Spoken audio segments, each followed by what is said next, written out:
Hello students, welcome to this amazing platform of physics वाला. This is Nancy डेला और आज हम जो लेक्चर करेंगे वन शॉट के अंदर वो है रिप्रोडक्टिव हेल्थ.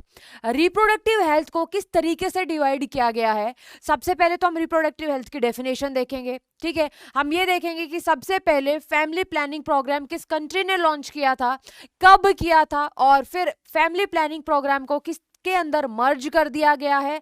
आरसीएच के ऑब्जेक्टिव देखेंगे. ऑलराइट, पूरा का पूरा जो चैप्टर है हम वन शॉट के अंदर करेंगे. ऑलराइट, तो चलिए हम शुरू करते हैं अपना लेक्चर. तो एक बार आपको मैं ये बता दूं कि टॉपिक क्या क्या रहेगा. ऑलराइट, तो टॉपिक टू बी कवर्ड क्या क्या रहेगा भाई. Reproductive health, aspects of reproductive health and strategies, contraceptive method. Alright, और इसके बाद हम बात करेंगे कि एमटीपी क्या है, एसटीडी क्या है, एंड इनफर्टिलिटी और एआरटी के बारे में हम बात करेंगे. ऑलराइट, तो चलिए सबसे पहले हम शुरू करते हैं रिप्रोडक्टिव हेल्थ के बारे में.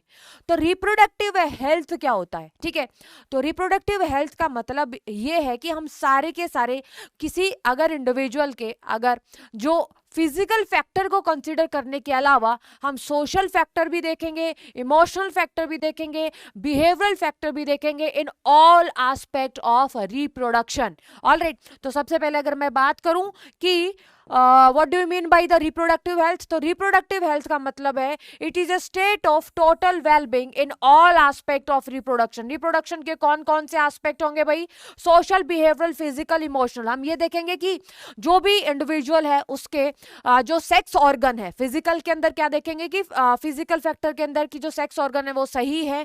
ठीक है, वो गैमेट सही से बना रहे या नहीं बना रहे. सोशल फैक्टर देखेंगे, जैसे सपोज अगर किसी भी इंडिविजुअल को अगर कोई जैसे सपोज सेक्सुअली ट्रांसमिटेड डिजीज हो गई है तो वो किस तरीके सोसाइटी का उसका सोसाइटी का उस इंडिविजुअल के टुवर्ड क्या पॉइंट ऑफ व्यू है. ऑलराइट, और पर्सन क्या सोचता है सोसाइटी के बारे में, ये सब देखेंगे. बिहेवियरल एस्पेक्ट भी देखेंगे, इमोशनल एस्पेक्ट भी देखेंगे. ठीक है, तो ये सारे के सारे फैक्टर्स कंसीडर किए जाते हैं रिप्रोडक्टिव हेल्थ के बारे में. तो अगर आपसे पूछे what do you mean by the reproductive health, then it is a state of total wellbeing in all aspect of reproduction. चारों के चारों यहाँ पर फैक्टर कंसीडर किए जाते हैं. वन मार्क के अंदर डेफिनेशन यहाँ पर पूछी जा सकती है. ठीक है, तो आपने यहाँ पर ये बात ध्यान रखनी है. नेक्स्ट अगर मैं बात करूं कि रिप्रोडक्टिव हेल्थी सोसाइटी क्या होती है. भाई हमने रिप्रोडक्टिव हेल्थ के बारे में बात कर ली, अब हम बात करेंगे रिप्रोडक्टिव हेल्थी सोसाइटी. अब सोसाइटी किससे बनी है, सोसाइटी तो इंडिविजुअल से बनी है ना, और इंडिविजुअल की हमने रिप्रोडक्टिव हेल्थ की डेफिनेशन देख ली. तो आसान सी बात है कि भाई अगर मैं बात करूं कि रिप्रोडक्टिव हेल्थ सोसाइटी है, रिप्रोडक्टिव हेल्थ सोसाइटी की डेफिनेशन क्या है, तो इट इज अ सोसाइटी. ये क्या होगा भाई, it is a society with people. भाई सोसाइटी किससे बनी होगी, लोगों से ही तो बनी है. तो society with people having physical and functionally normal reproductive organ. उसके जो रिप्रोडक्टिव ऑर्गन है वो क्या है, नॉर्मल है. एंड इमोशनल, भैया इमोशनल भाई वो हर एक से इंडिविजुअल सही से बात कर रहा है, ऐसा नहीं कि रूम में बंद है किसी से बात नहीं करना. ठीक है, एंजाइटी, डिप्रेशन, ये सारी की सारी चीजें हम यहाँ पर हमें नेग्लेक्ट करनी पड़ेंगी अगर हम रिप्रोडक्टिव हेल्थ सोसाइटी की यहाँ पर बात कर रहे हैं तो. ठीक है, normal emotional behavioural interaction among them in all the sex related aspects. Alright, तो हम इसको क्या बोलते हैं भाई, रिप्रोडक्टिव हेल्थी सोसाइटी. तो यहाँ पर जो आपने रिप्रोडक्टिव हेल्थ की डेफिनेशन आपने देख ली, तो इसी तरीके से आपने रिप्रोडक्टिव हेल्थ सोसाइटी की डेफिनेशन आपको याद करनी है. ऑलराइट, क्लियर है.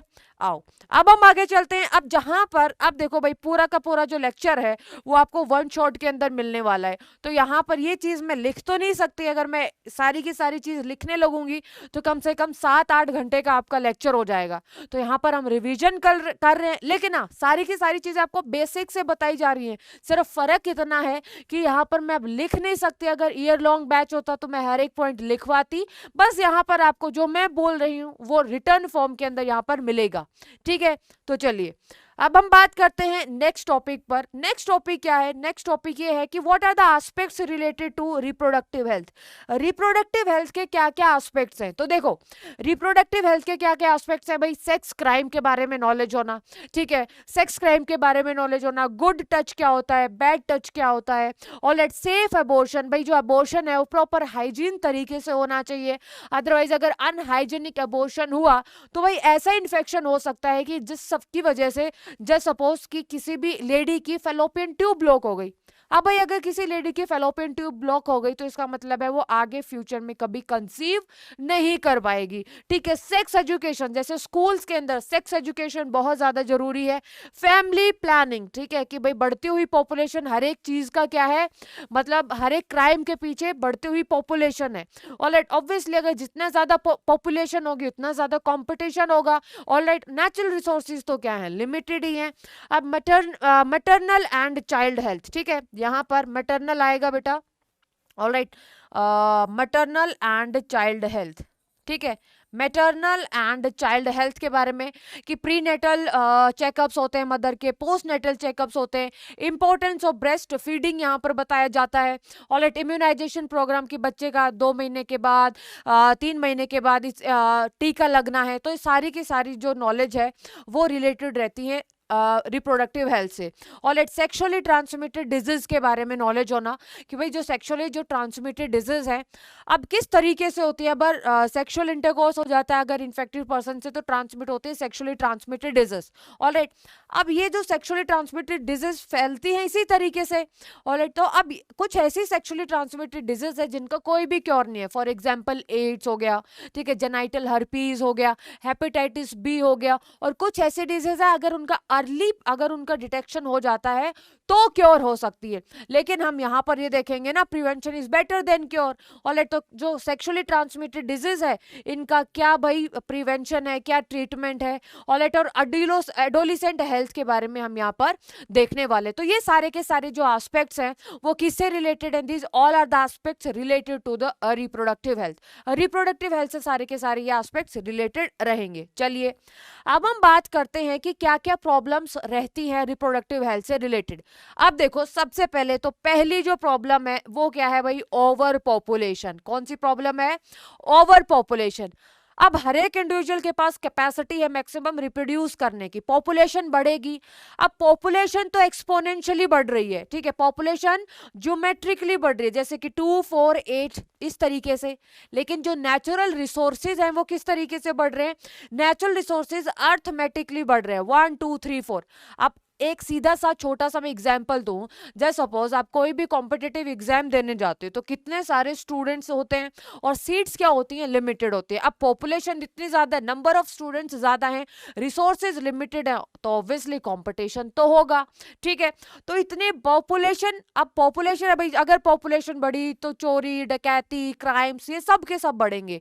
ठीक है, तो पॉपुलेशन इज इंक्रीजिंग ज्योमेट्रिकली, लेकिन जो नेचुरल रिसोर्सेज है ये किस तरीके से बढ़ रहे हैं भाई, नेचुरल रिसोर्सेज अर्थमेटिकली यहाँ पर बढ़ रहे हैं। तो सबसे पहले जो इंपॉर्टेंट क्वेश्चन यहाँ पर बनता है, क्वेश्चन क्या बनता है भाई, क्वेश्चन ये बनता है कि कौन सी कंट्री थी जिसने सबसे पहले, ठीक है, जिसने सबसे पहले फैमिली प्लानिंग जो प्रोग्राम है वो लॉन्च किया, कब किया, कंट्री कौन सी थी, कब किया, यहां से बनता है क्वेश्चन। ठीक है, तो यहां पर अगर मैं बात करूं जो इंडिया है भाई, India is the first country जिसने सबसे पहले फैमिली प्लानिंग प्रोग्राम, और फैमिली प्लानिंग प्रोग्राम को हम फैमिली वेलफेयर प्रोग्राम भी कहते हैं। और कब लॉन्च किया गया भाई, 1951 के अंदर लॉन्च किया गया। और इसके आपने स्लोगन्स भी आपने सुने होंगे, जैसे छोटा परिवार सुखी परिवार, ठीक है, हम दो हमारे दो। ऑलराइट, तो ये सारे के सारे स्लोगन्स थे। लेकिन जो फैमिली प्लानिंग प्रोग्राम है ना, फैमिली प्लानिंग प्रोग्राम ने सिर्फ किसके ऊपर मतलब फोकस किया, फैमिली प्लानिंग प्रोग्राम ने सिर्फ फोकस किया पॉपुलेशन के ऊपर। ठीक है, बढ़ती हुई पॉपुलेशन के ऊपर मतलब गौर किया फैमिली प्लानिंग प्रोग्राम ने। ठीक है, लेकिन जो फैमिली प्लानिंग प्रोग्राम है फिर reproductive child and health care program के अंदर मर्ज हो गया। अब यहां पर क्वेश्चन आता है कि RCH की फुल फॉर्म, जहां पर भी क्वेश्चन आएगा वहां पर मैं बताते जाऊंगी कि भाई यहां से क्वेश्चन बनता है। ऑलराइट, तो यहां पर छोटा परिवार सुखी परिवार हो गया। इंडिया सबसे पहले फैमिली प्लानिंग प्रोग्राम किसने लॉन्च किया, इंडिया ने। कब लॉन्च किया, 1951 के अंदर। सिर्फ बढ़ती हुई पॉपुलेशन को किस तरीके से रोकना है उसके ऊपर फोकस किया गया। लेकिन फैमिली प्लानिंग प्रोग्राम को 1997 के अंदर मर्ज कर दिया गया RCH program, that is reproductive child and child health care program. दूसरा यहाँ पर एक जितने भी क्वेश्चंस बनते हैं भाई सब मैंने यहाँ पर आपको बता दिए। ठीक है, अब हम बात करते हैं अपने नेक्स्ट टॉपिक की तरफ चलते हैं, और नेक्स्ट टॉपिक ये है कि भाई जो ऑब्जेक्टिव है वो क्या है। ठीक है, क्वेश्चन इंपॉर्टेंट मार्क कर लो। क्वेश्चन बनता है कि what are the objectives of reproductive and child health care programme. जो reproductive and child health care programmes के क्या क्या ऑब्जेक्टिव हैं। ठीक है, तो सबसे पहले तो यही था। ठीक है, यहाँ से क्वेश्चन करना है भाई, और इसी तरीके से आपने ये याद रखने हैं ऑब्जेक्टिव। ठीक है, तो creating awareness among people about the various reproductive related aspects. ठीक है, लोगों को अवेयर करना, provide facilities and support building reproductive healthy society. Proper facility provide करना रिप्रोडक्टिव हेल्थी सोसाइटी डेवलप करने के लिए। सेक्स एजुकेशन जरूरी है स्कूल्स के अंदर। ठीक है, इन्फेंट मोर्टेलिटी रेट और जो मैटरनल मोर्टेलिटी रेट है उसको रिड्यूस करना। प्रॉपर इंफॉर्मेशन देना कि भाई जो सेफ अबॉर्शन है, जो प्रॉपर हाइजेनिक जो अबॉर्शन है वो किस तरीके से कराया जाता है। अनहाइजेनिक अगर अबॉर्शन होगा तो क्या क्या प्रॉब्लम्स आ सकती हैं। Knowledge about the sexually transmitted disease, कि सेक्सुअल ट्रांसमिटेड डिजीज का क्या क्या प्रिवेंशन है, किस तरीके से सेक्सुअली ट्रांसमिटेड डिजीज को मतलब क्योर किया जाता है। ऑलराइट, पूरा का पूरा इक्वल इंपॉर्टेंस देना। ठीक है, मतलब मेल और एज वेल एज लड़का और लड़की दोनों को इक्वल इंपॉर्टेंस देना। तो ये सारे के सारे ऑब्जेक्टिव हैं भाई reproductive child health care program के। इसके अलावा क्या है, सेक्सुअली ट्रांसमिटेड डिजीज के बारे में प्रिवेंशन और उसके treatment. Maternal and child health care के अंदर भी बेटा बहुत ज्यादा इंपॉर्टेंट रोल प्ले करता है। आप देखो, प्री नेटल चेकअप्स, डिलीवरी से पहले के चेकअप्स, डिलीवरी के बाद के चेकअप्स, क्या क्या इंपॉर्टेंस ऑफ ब्रेस्ट फीडिंग है। आपने ये ह्यूमन रिप्रोडक्शन के अंदर भी पढ़ा था कि भाई जो इनिशियली जो मदर मिल्क जो प्रोड्यूस करती है उसको हम कोलेस्ट्रम बोलते हैं, और ये कोलेस्ट्रम किसके अंदर रिच रहता है भाई, कौन सी एंटीबॉडी, आईजीए। अब ये जो आईजीए एंटीबॉडी प्रेजेंट होती है कोलेस्ट्रम के अंदर, और ये कौन सी टाइप की इम्यूनिटी प्रोवाइड करती है, पैसिव इम्यूनिटी। जितने भी क्वेश्चन थे वो सारे के सारे मैंने यहां पर आपको बता दिए हैं। ठीक है, नेक्स्ट इम्यूनाइजेशन का क्या क्या रोल है। Awareness related to contraceptive method, भाई कॉन्ट्रासेप्टिव मेथड की बेस्ट कॉन्ट्रासेप्टिव मेथड क्या है, कॉन्ट्रासेप्टिव मेथड जो भी यूज करते हैं उनके क्या क्या साइड इफेक्ट्स है, उनके बारे में नॉलेज। ठीक है, सारी की सारी उनके बारे में knowledge and awareness related to sex crime, safe abortion. ठीक है, गुड टच क्या है, बैड टच क्या है, और ये सारी की सारी, ऐसा नहीं कि सिर्फ लड़की को पता होना चाहिए, लड़की एज वेल एज लड़के दोनों को पता होनी चाहिए। और इसलिए सेक्स एजुकेशन जरूरी है स्कूल्स के अंदर, और तभी तो आप ये चैप्टर अपने सिलेबस के अंदर पढ़ रहे हो। ठीक है, तो आपसे यहां से क्वेश्चन पूछा जाता है। क्वेश्चन क्या क्या पूछा जाता है आपसे, 2-3 नंबर में पूछ लेंगे कि right the objective, what do you understand by the RCH, या फिर इसको पार्ट में पूछ लेंगे कि भाई आरसीएच की फुल फॉर्म क्या है।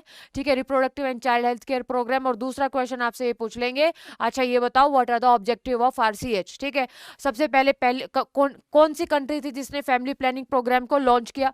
तो इस तरीके से ना पार्ट के अंदर भी क्वेश्चन आपसे पूछे जाते हैं। तो यहां से आपके पास ऑब्जेक्टिव है। अब ऑब्जेक्टिव भाई ये आप याद रखना। ठीक है, यहां से जहां जहां से क्वेश्चन बनता है वो मैं आपको बताती हूँ, थोड़ा सा मैं साइड हटती हूँ सो दैट आप इसको पॉज कर लो। ठीक है, और अपने नोट्स के अंदर इंक्लूड कर लो। ठीक है, नेक्स्ट हम बात करते हैं इंपॉर्टेंट टॉपिक की जिसके ऊपर बहुत अच्छे से आप मार्क कर लो। और मार्क क्या है, अमीनो सिंथेसिस। मार्क क्या करना है भाई, अमीनो सिंथेसिस। अमीनो सिंथेसिस क्या होता है, देखो अमीनो सिंथेसिस क्या है भाई, एक ये टेक्निक है। ठीक है, अब अब जस्ट सपोज किसी की फैमिली हिस्ट्री के अंदर कोई जेनेटिक डिसऑर्डर है। ठीक है, अब बच्चा भाई मदर की वूम के अंदर है, और मदर ये सोच रही है कि भाई फैमिली हिस्ट्री के अंदर जेनेटिक डिसऑर्डर है, क्या जो मेरा बच्चा, इसको तो कोई जेनेटिक डिसऑर्डर नहीं है। तो इसका पहले से ही चेक कर लिया जाता है, और किस टेक्निक से कर लिया जाता है, that is known as amino synthesis. ठीक है, ये जो अमीनो सिंथेसिस क्या होती है, अमीनो सिंथेसिस क्या होती है भाई, ये जो एमनियोटिक कैविटी है। ठीक है, एमनियोटिक कैविटी, इस एमनियोटिक कैविटी के अंदर एक फ्लूइड प्रेजेंट रहता है, और इस फ्लूइड को हम बोलते हैं एमनियोटिक फ्लूइड। इस फ्लूइड को हम क्या बोलते हैं भाई, इस फ्लूइड को हम बोलते हैं एमनियोटिक फ्लूइड। ठीक है, इस एमनियोटिक फ्लूइड को एस्पायरेट किया जाता है with the help of needle, और इसके अंदर स्टेम सेल्स प्रेजेंट होती हैं, और इन स्टेम सेल्स की क्रोमोसोमल स्टडी की जाती है। ठीक है, इन जो स्टेम सेल की क्रोमोसोमल स्टडी की जाती है, और ये पता लगाया जाता है कि कहीं किसी जो बेटा फिटस जो भी फीटस है मदर की वूम के अंदर, इसको कोई जेनेटिक डिसऑर्डर तो नहीं है, ठीक है। तो ये पहले पता लगा लिया जाता है, ठीक है। और ये कब परफॉर्म की जाती है, 14 to 18 वीक ऑफ प्रेगनेंसी की जाती है कि भाई एमनियोटिक कैविटी के अंदर जो एमनियोटिक फ्लूइड है इसको इंजेक्शन से हम एस्पायरेट करते हैं और फिर इसके अंदर जो स्टेम सेल्स हैं इनकी क्रोमोसोम स्टडी की जाती है। तो कोई भी जेनेटिक डिसऑर्डर जैसे हीमोफीलिया हो गया, ठीक है, या फिर सिकल सेल एनीमिया हो गया, डाउन सिंड्रोम, क्लीनफेल्टर सिंड्रोम, ये हम डिटेक्ट कर सकते हैं। कोई भी मेटाबॉलिक डिसऑर्डर हो गया, ठीक है, तो ये सारी की सारी चीजें हम चेक कर सकते हैं with the help of amino synthesis. अब एक बात बताओ, जब हम क्रोमोसोम की स्टडी करते हैं, ठीक है, जब हम क्रोमोसोम की स्टडी करते हैं तो ये चीज भी पता चल जाती है कि जो कंडीशन है वो 44 प्लस XX कंडीशन है या फिर 44 प्लस XY कंडीशन है। भाई जब आप क्रोमोसोम की स्टडी करोगे तब आपको ये पता चल जाएगा ना कि 44 प्लस XX कंडीशन है या फिर 44 प्लस XY कंडीशन है। अब पहले होता अभी भी है, तो ये पहले होता था क्या, फीमेल फीटिसाइड। फीमेल फीटिसाइड का मतलब है कन्या भ्रूण हत्या। अगर पहले से पता लग जाता था कि भाई 44 प्लस XX कंडीशन है तो भाई फीमेल फीटिसाइड होता था, कन्या भ्रूण हत्या। इसीलिए अमीनो सिंथेसिस के ऊपर पार्शियल बैन लगा है, स्टैट्यूटरी बैन है, ठीक है। अब आपसे क्वेश्चन किस तरीके से पूछा जाएगा, क्वेश्चन ये पूछा जाएगा, अच्छा ये बताओ अमीनो सिंथेसिस का एक एडवांटेज और एक डिसएडवांटेज। एडवांटेज क्या हो गया, एडवांटेज तो यही हो गया भाई हम chromosomal, it is used to find the chromosomal abnormality, चाहे वो down syndrome, haemophilia, sickle cell anaemia है। लेकिन इसका डिसएडवांटेज ये है कि जब हम क्रोमोसोम स्टडी करते हैं तो हमें ये पता चल जाता है, जेनेटिक डिसऑर्डर हम पता लगा सकते हैं कि जो क्रोमोसोम है वो 44 प्लस XX है या फिर 44 प्लस XY है, ठीक है। तो फीमेल फिटिसाइड होता था और इसीलिए इसके ऊपर बेटा बैन है, ठीक है। इसी स्टैट्यूटरी बैन का मतलब है वो बैन जो कि लॉ की हेल्प से लगाया गया है, ऑलराइट। तो ये टेक्निक है which is used to determine the gender as well as chromosomal abnormality. ये क्रोमोसोमल एबनॉर्मेलिटी भाई यहाँ पर एडवांटेज की फॉर्म में आ जाएगा और जो जेंडर है ये किसकी फॉर्म में आ जाएगा, ये यहाँ पर डिसएडवांटेज की फॉर्म में आ जाएगा। किसकी फॉर्म में आ जाएगा भाई, डिसएडवांटेज की फॉर्म में यहाँ पर आ जाएगा, ऑलराइट। क्या बात समझ में आई। तो ये कंडीशन आपकी यहाँ पर है किसकी, अमीनो सिंथेसिस की। 14 to 18 वीक ऑफ प्रेगनेंसी होता है, एक एडवांटेज एक डिसएडवांटेज। अब इंपॉर्टेंट लिखा है, जब हम इसके नेक्स्ट जब हम इसका सेकंड पोर्शन करेंगे तो सेकंड पोर्शन के अंदर बेटा आपको पता चल जाएगा मैंने इंपॉर्टेंट क्यों बोला, क्योंकि इसके अंदर आप अमीनो सिंथेसिस से रिलेटेड बहुत सारे क्वेश्चंस यहाँ पर आपको देखने को मिलेंगे। क्लियर है, चीज समझ में आ गई। चलो भाई अब हम बात करते हैं नेक्स्ट टॉपिक की। अब जब भी आप जाते हो, जैसे किसी भी हॉस्पिटल के अंदर जाओगे तो बड़े बड़े होर्डिंग्स लगे रहते हैं कि लिंग जांच करवाना, ठीक है, कानूनी अपराध है और ऐसा पाए जाने पर इतने साल की जेल और इतना रुपए का जुर्माना होता है। अगर कोई डॉक्टर ऐसा किए मिलता है, ठीक है, तो उसका जो मेडिकल जो लाइसेंस है वो कंप्लीटली लाइफ टाइम के लिए रद्द हो जाता है। तो ऐसा आपको गवर्नमेंट हॉस्पिटल, प्राइवेट हॉस्पिटल आपको हर जगह देखने को मिलेगा। अब जब भी अगर कोई डॉक्टर अगर इम्यूनो सिंथेसिस करता है तो उसको प्रॉपर सर्टिफिकेशन देना पड़ता है, ठीक है, रीजन देना पड़ता है कि अच्छा ये रीजन है इसीलिए कपल आया है इम्यूनो सिंथेसिस के लिए और डॉक्टर परफॉर्म कर रहा है, ऑलराइट। चलो नेक्स्ट टॉपिक है भाई पॉपुलेशन एक्सप्लोजन।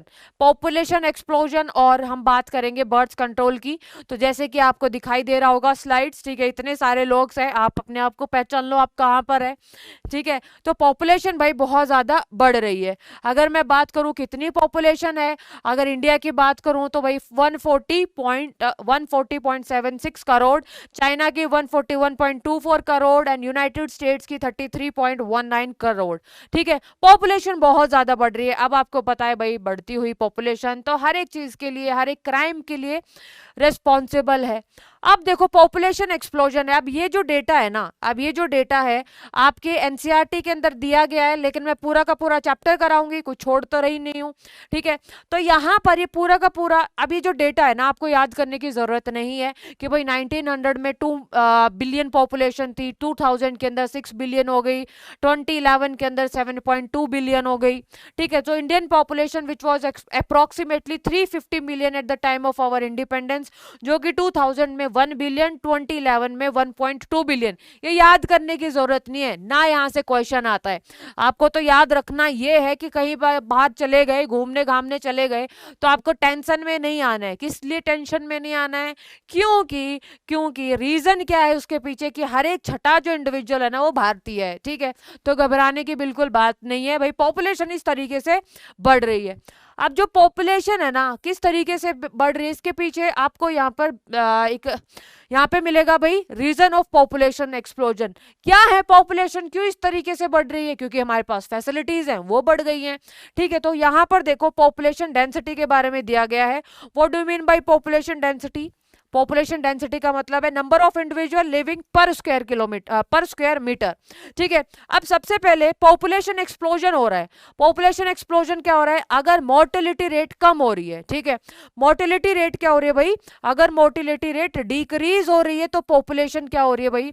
मोर्टेलिटी रेट अगर डिक्रीज हो रही है तो इसका मतलब जो पॉपुलेशन डेंसिटी है वो क्या होगी? बढ़ेगी, ठीक है। And what is mortality? Number of deaths पर 1000 इंडिविजुअल, ठीक है। अब नेटिलिटी है, नेटिलिटी का मतलब क्या है? अगर नेटिलिटी मतलब है नंबर ऑफ बर्थ पर 1000 इंडिविजुअल, अगर बर्थ रेट ज्यादा हो रही है, डेथ रेट कम हो रही है तो पॉपुलेशन डेंसिटी क्या होगी? बढ़ेगी।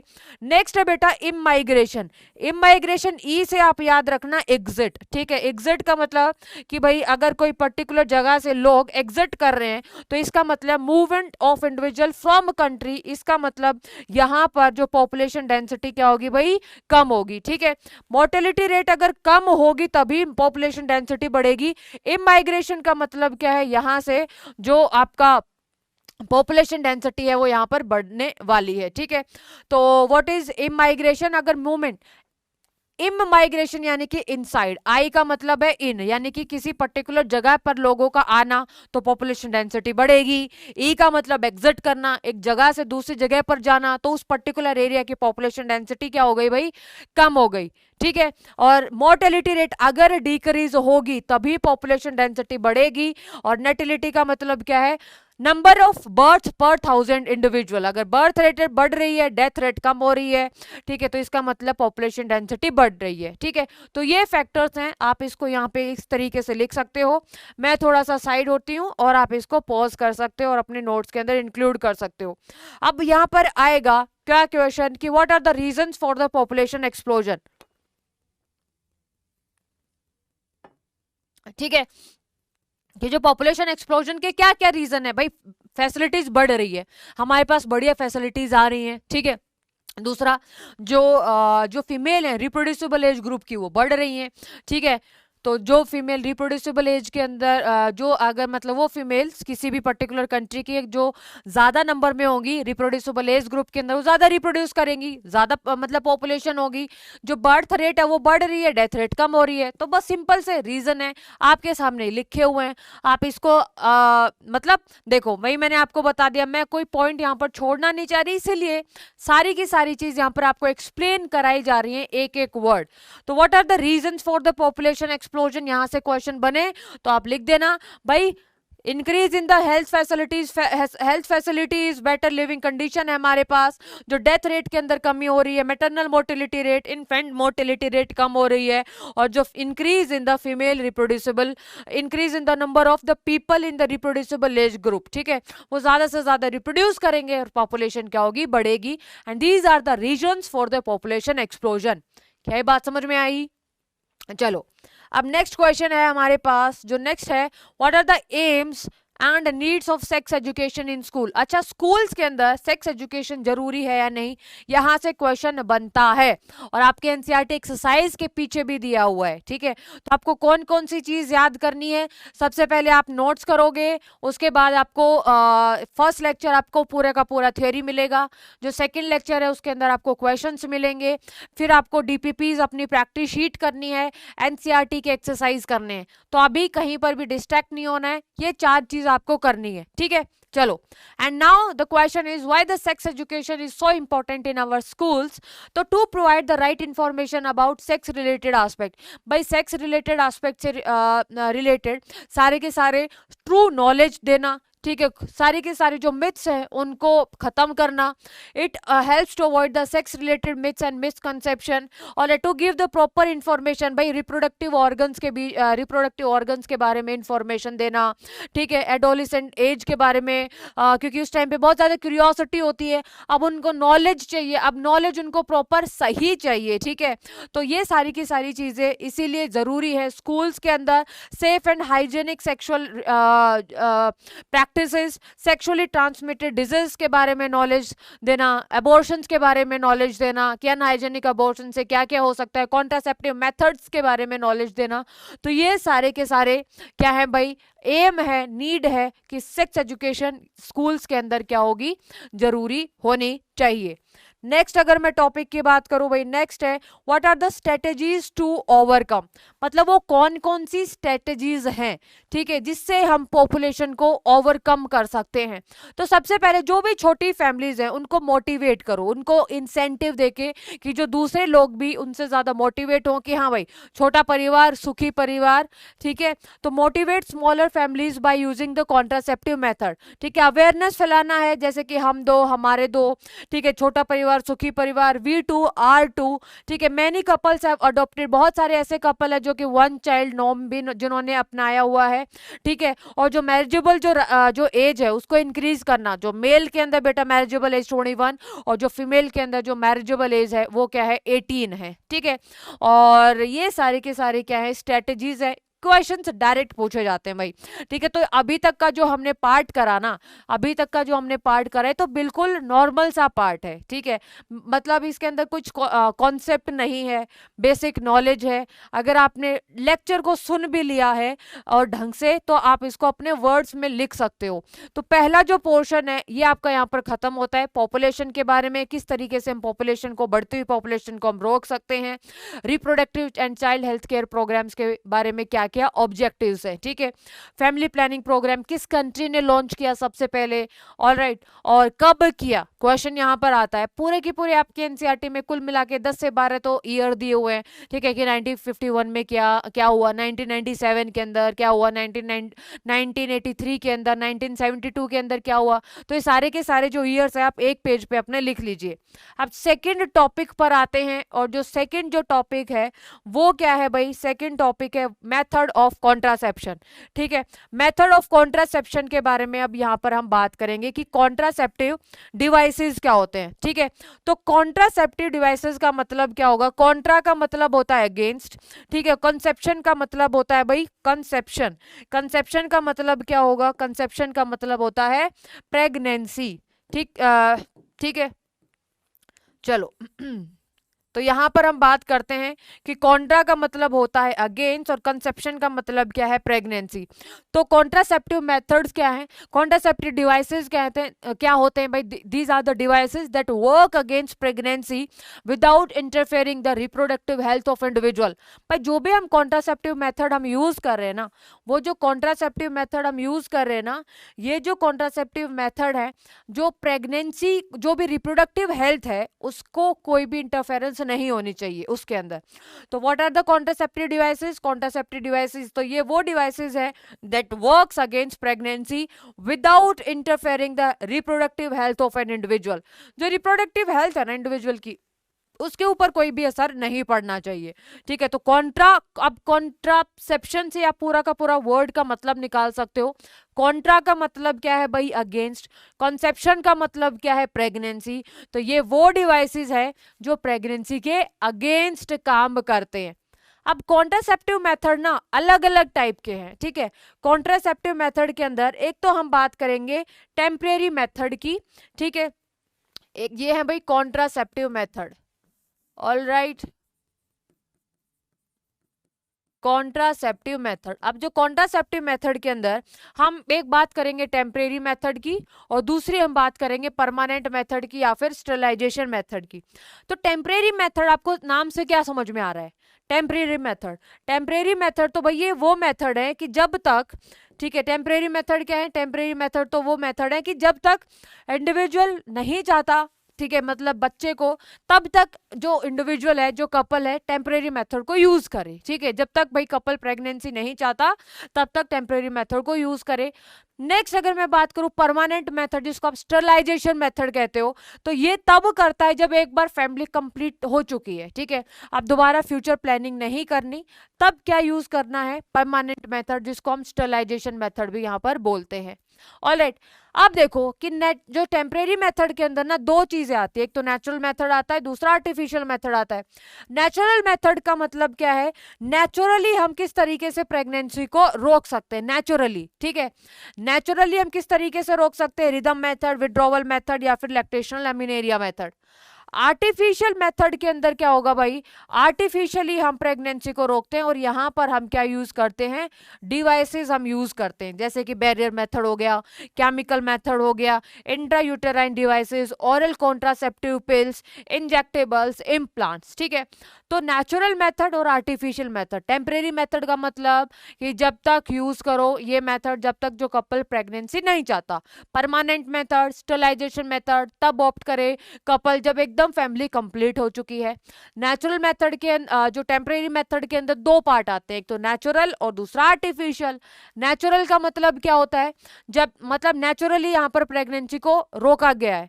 ठीक है, आर्टिफिशियली मतलब यहाँ पर डिवाइसेस का यूज करते हैं। ठीक है, अब जो परमानेंट और स्टरलाइजेशन मेथड के अंदर दो आता है, एक ट्यूबेक्टोमी और दूसरा वेसेक्टोमी। ठीक है, तो ये पूरी की पूरी चीज हम यहाँ पर डिटेल में करेंगे। पूरा का पूरा जो चार्ट है आपके सामने यहाँ पर बना है। ठीक है, चार्ट क्या है यहाँ पर आपके सामने बना है। ऑलराइट, तो एक बार मैं साइड हटती हूँ बेटा, अब चार्ट आपके सामने है और एक बार इसको क्या कर लो, आप नोट डाउन कर लो। ठीक है, तो चार्ट को आप एक बार नोट डाउन कर लो।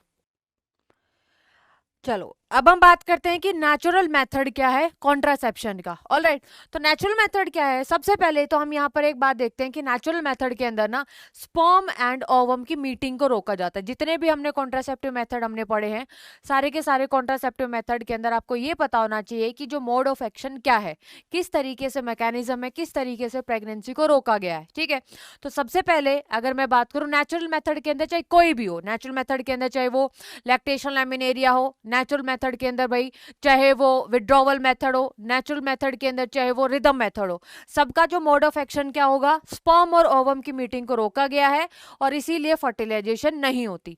सबसे एक आपसे पूछेंगे कि भाई क्या बेनिफिट है नेचुरल मेथड का, क्या एक एडवांटेज है।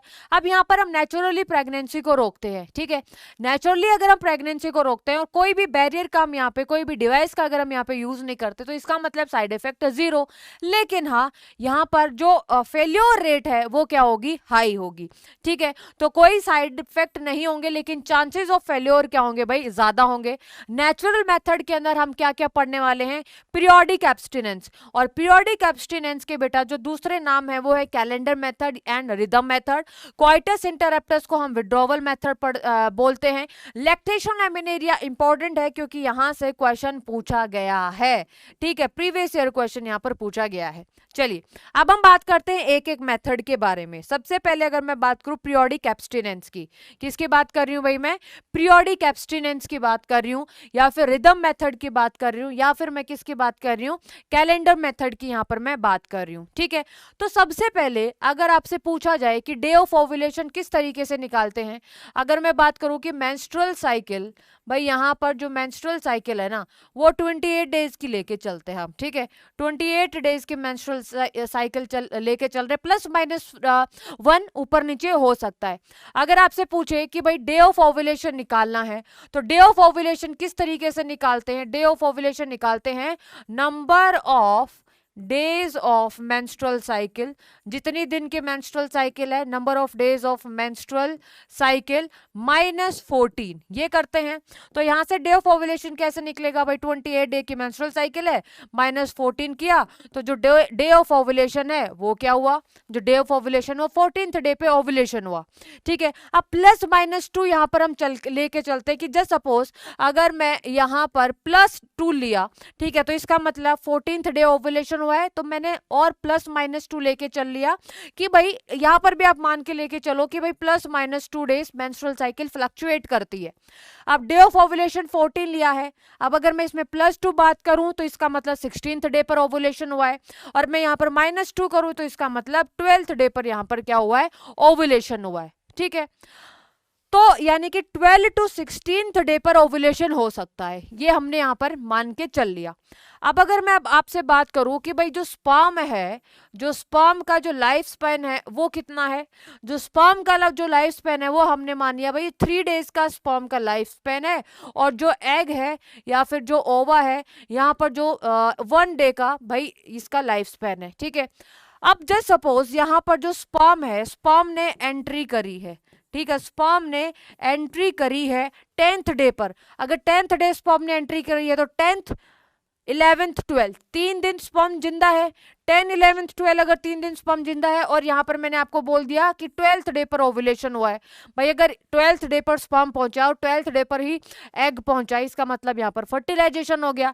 अब एग का जो लाइफ स्पैन है वो 1 डे है। ठीक है, तो यहाँ पर जो एग है वो 1 दिन तक जिंदा रह सकता है, यानी कि 17th डे तक एग जिंदा है, और स्पर्म की एंट्री हो गई है 17th डे। इसका मतलब क्या हो गया भाई, यहाँ पर चांसेस है किसके, फर्टिलाइजेशन होने के।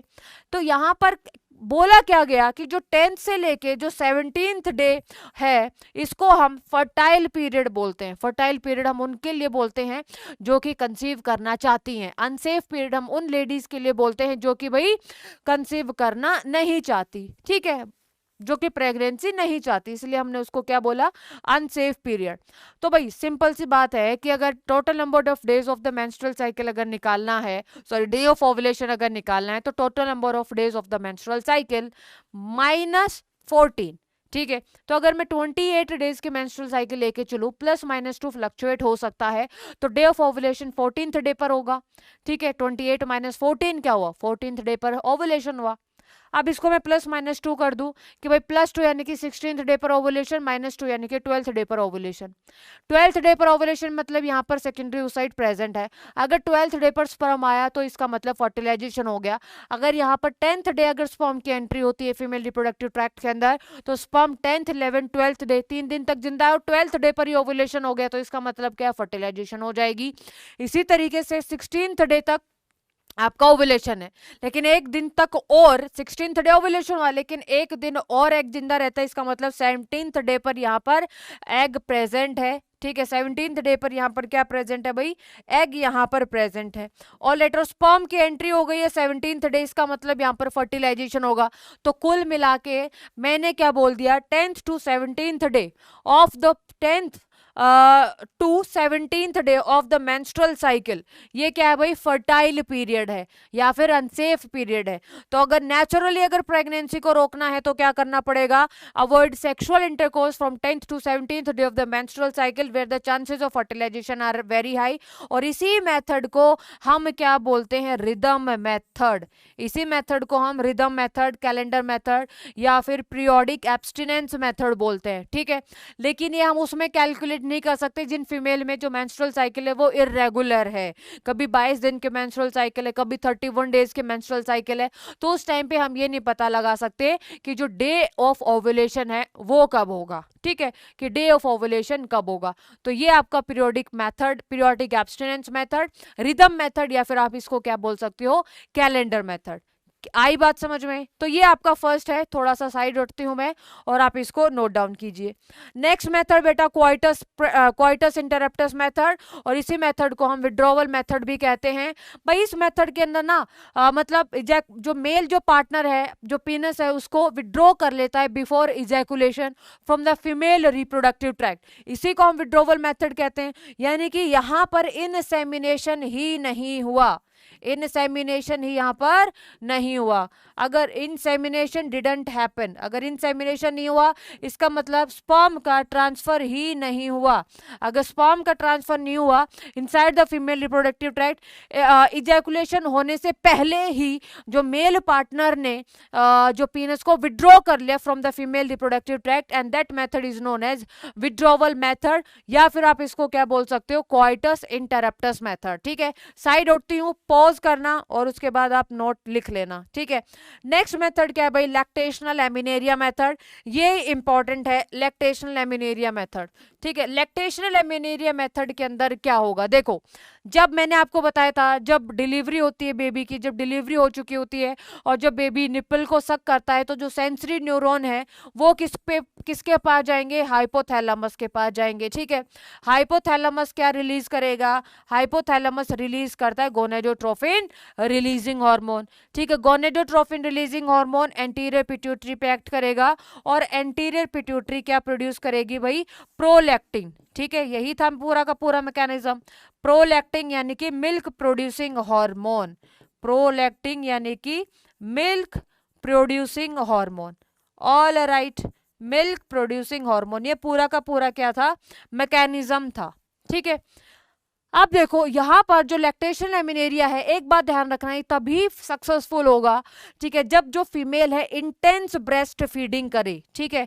यहाँ पर क्या ध्यान रखना है, जब जो फीमेल है वो क्या करे, इंटेंस ब्रेस्ट फीडिंग करे, ठीक है। जो फीमेल क्या करे भाई, इंटेंस ब्रेस्ट फीडिंग करे। अब जो ये फीमेल है इंटेंस ब्रेस्ट फीडिंग करेगी तभी प्रोलैक्टिन का अमाउंट क्या होगा, ज्यादा। अब ये जो प्रोलैक्टिन का जो अमाउंट है ना, ये क्या करेगा भाई, ये जो गोनेडोट्रोफिन रिलीजिंग हार्मोन है ना, इनको इनहिबिट कर देगा, इनको क्या कर देगा भाई, इनहिबिट कर देगा, ठीक है। इसका मतलब क्या है कि एंटीरियर पिट्यूटरी है ना, क्या रिलीज नहीं कर पाएगी, एफएसएच रिलीज नहीं कर पाएगी, एलएच रिलीज नहीं कर पाएगी, ठीक है भाई। जितना ज्यादा प्रोलैक्टिन होगा ना, फिर एंटीरियर पिट्यूटरी अब एफएसएच और एलएच रिलीज नहीं कर पाएगी। अब एक बात बताओ, जब अगर एफएसएच रिलीज नहीं हुआ तो इसका मतलब क्या है, फॉलिकल की डेवलपमेंट नहीं होगी। अगर फॉलिकल की डेवलपमेंट नहीं होगी, और आपको पता है कि फॉलिकल ही एस्ट्रोजन हार्मोन रिलीज करती है, अगर एस्ट्रोजन हार्मोन रिलीज नहीं हुआ तो इसका मतलब एंडोमेट्रियम नहीं बनेगी, ठीक है। अगर एस्ट्रोजन नहीं है तो इसका मतलब एलएच की पीक नहीं आएगी, अगर एलएच की पीक नहीं आएगी तो इसका मतलब है अनओव्यूलेशन, ना तो ओव्यूलेशन होगा और ना ही मेंस्ट्रुअल साइकिल आपको यहाँ पे देखने को मिलेगी। तो that is the total mechanism of the lactational amenorrhoea. Lactational amenorrhoea, अब देखो यहाँ पर समझो, in the absence of the menstrual cycle and ovulation due to intense lactation, याद रखना एक कंडीशन यहाँ पर है इंटेंस लैक्टेशन, और कितने टाइम पीरियड तक रहेगी बेटा, ये रहेगी कम से कम सिर्फ 6 मंथ तक आफ्टर द मतलब फॉलोइंग द पार्ट्यूरेशन, ठीक है। सिर्फ 6 मंथ तक ये मेथड एप्लीकेबल है। लेकिन अब कोई कोई जो फीमेल है भाई, जिसको नॉलेज नहीं होती, वो डिलीवरी के 2 महीने के बाद भी प्रेग्नेंट हो जाती है। उसके पीछे का रीजन क्या है, प्रॉपर नॉलेज नहीं होना। उन्होंने ये सुन लिया होगा कि हाँ भाई 6 मंथ तक, जब से डिलीवरी होने के 6 मंथ तक के बाद मतलब प्रिकॉशन की जरूरत नहीं है, प्रेगनेंसी नहीं होगी। लेकिन उनको ये बात ध्यान नहीं है कि यहाँ पर एक और फैक्टर काम करता है, दैट इज इंटेंस लैक्टेशन, ठीक है। इंटेंस ब्रेस्ट फीडिंग करानी है फीमेल को, तभी ये काम करेगा, तभी प्रोलैक्टिन का ज्यादा अमाउंट होगा, क्योंकि ये तो सिर्फ पॉजिटिव फीडबैक के ऊपर काम करता है। जितना ज्यादा प्रोलैक्टिन होगा उतने ज्यादा गोनेडोट्रोफिन को रोक के रखेगा, ना एफएसएच रिलीज होगा, ना एलएच यहाँ पर देखने को मिलेगा। तो ये पूरा का पूरा जो मैकेनिज्म है, ये है भाई लैक्टेशनल एमिनेरिया। तो मैं साइड हटती हूँ, ये इंपॉर्टेंट है, याद रखना। 1 मार्क के अंदर बहुत बार ये क्वेश्चन पूछा गया है, ठीक है, 1 मार्क के अंदर ये क्वेश्चन पूछा गया है।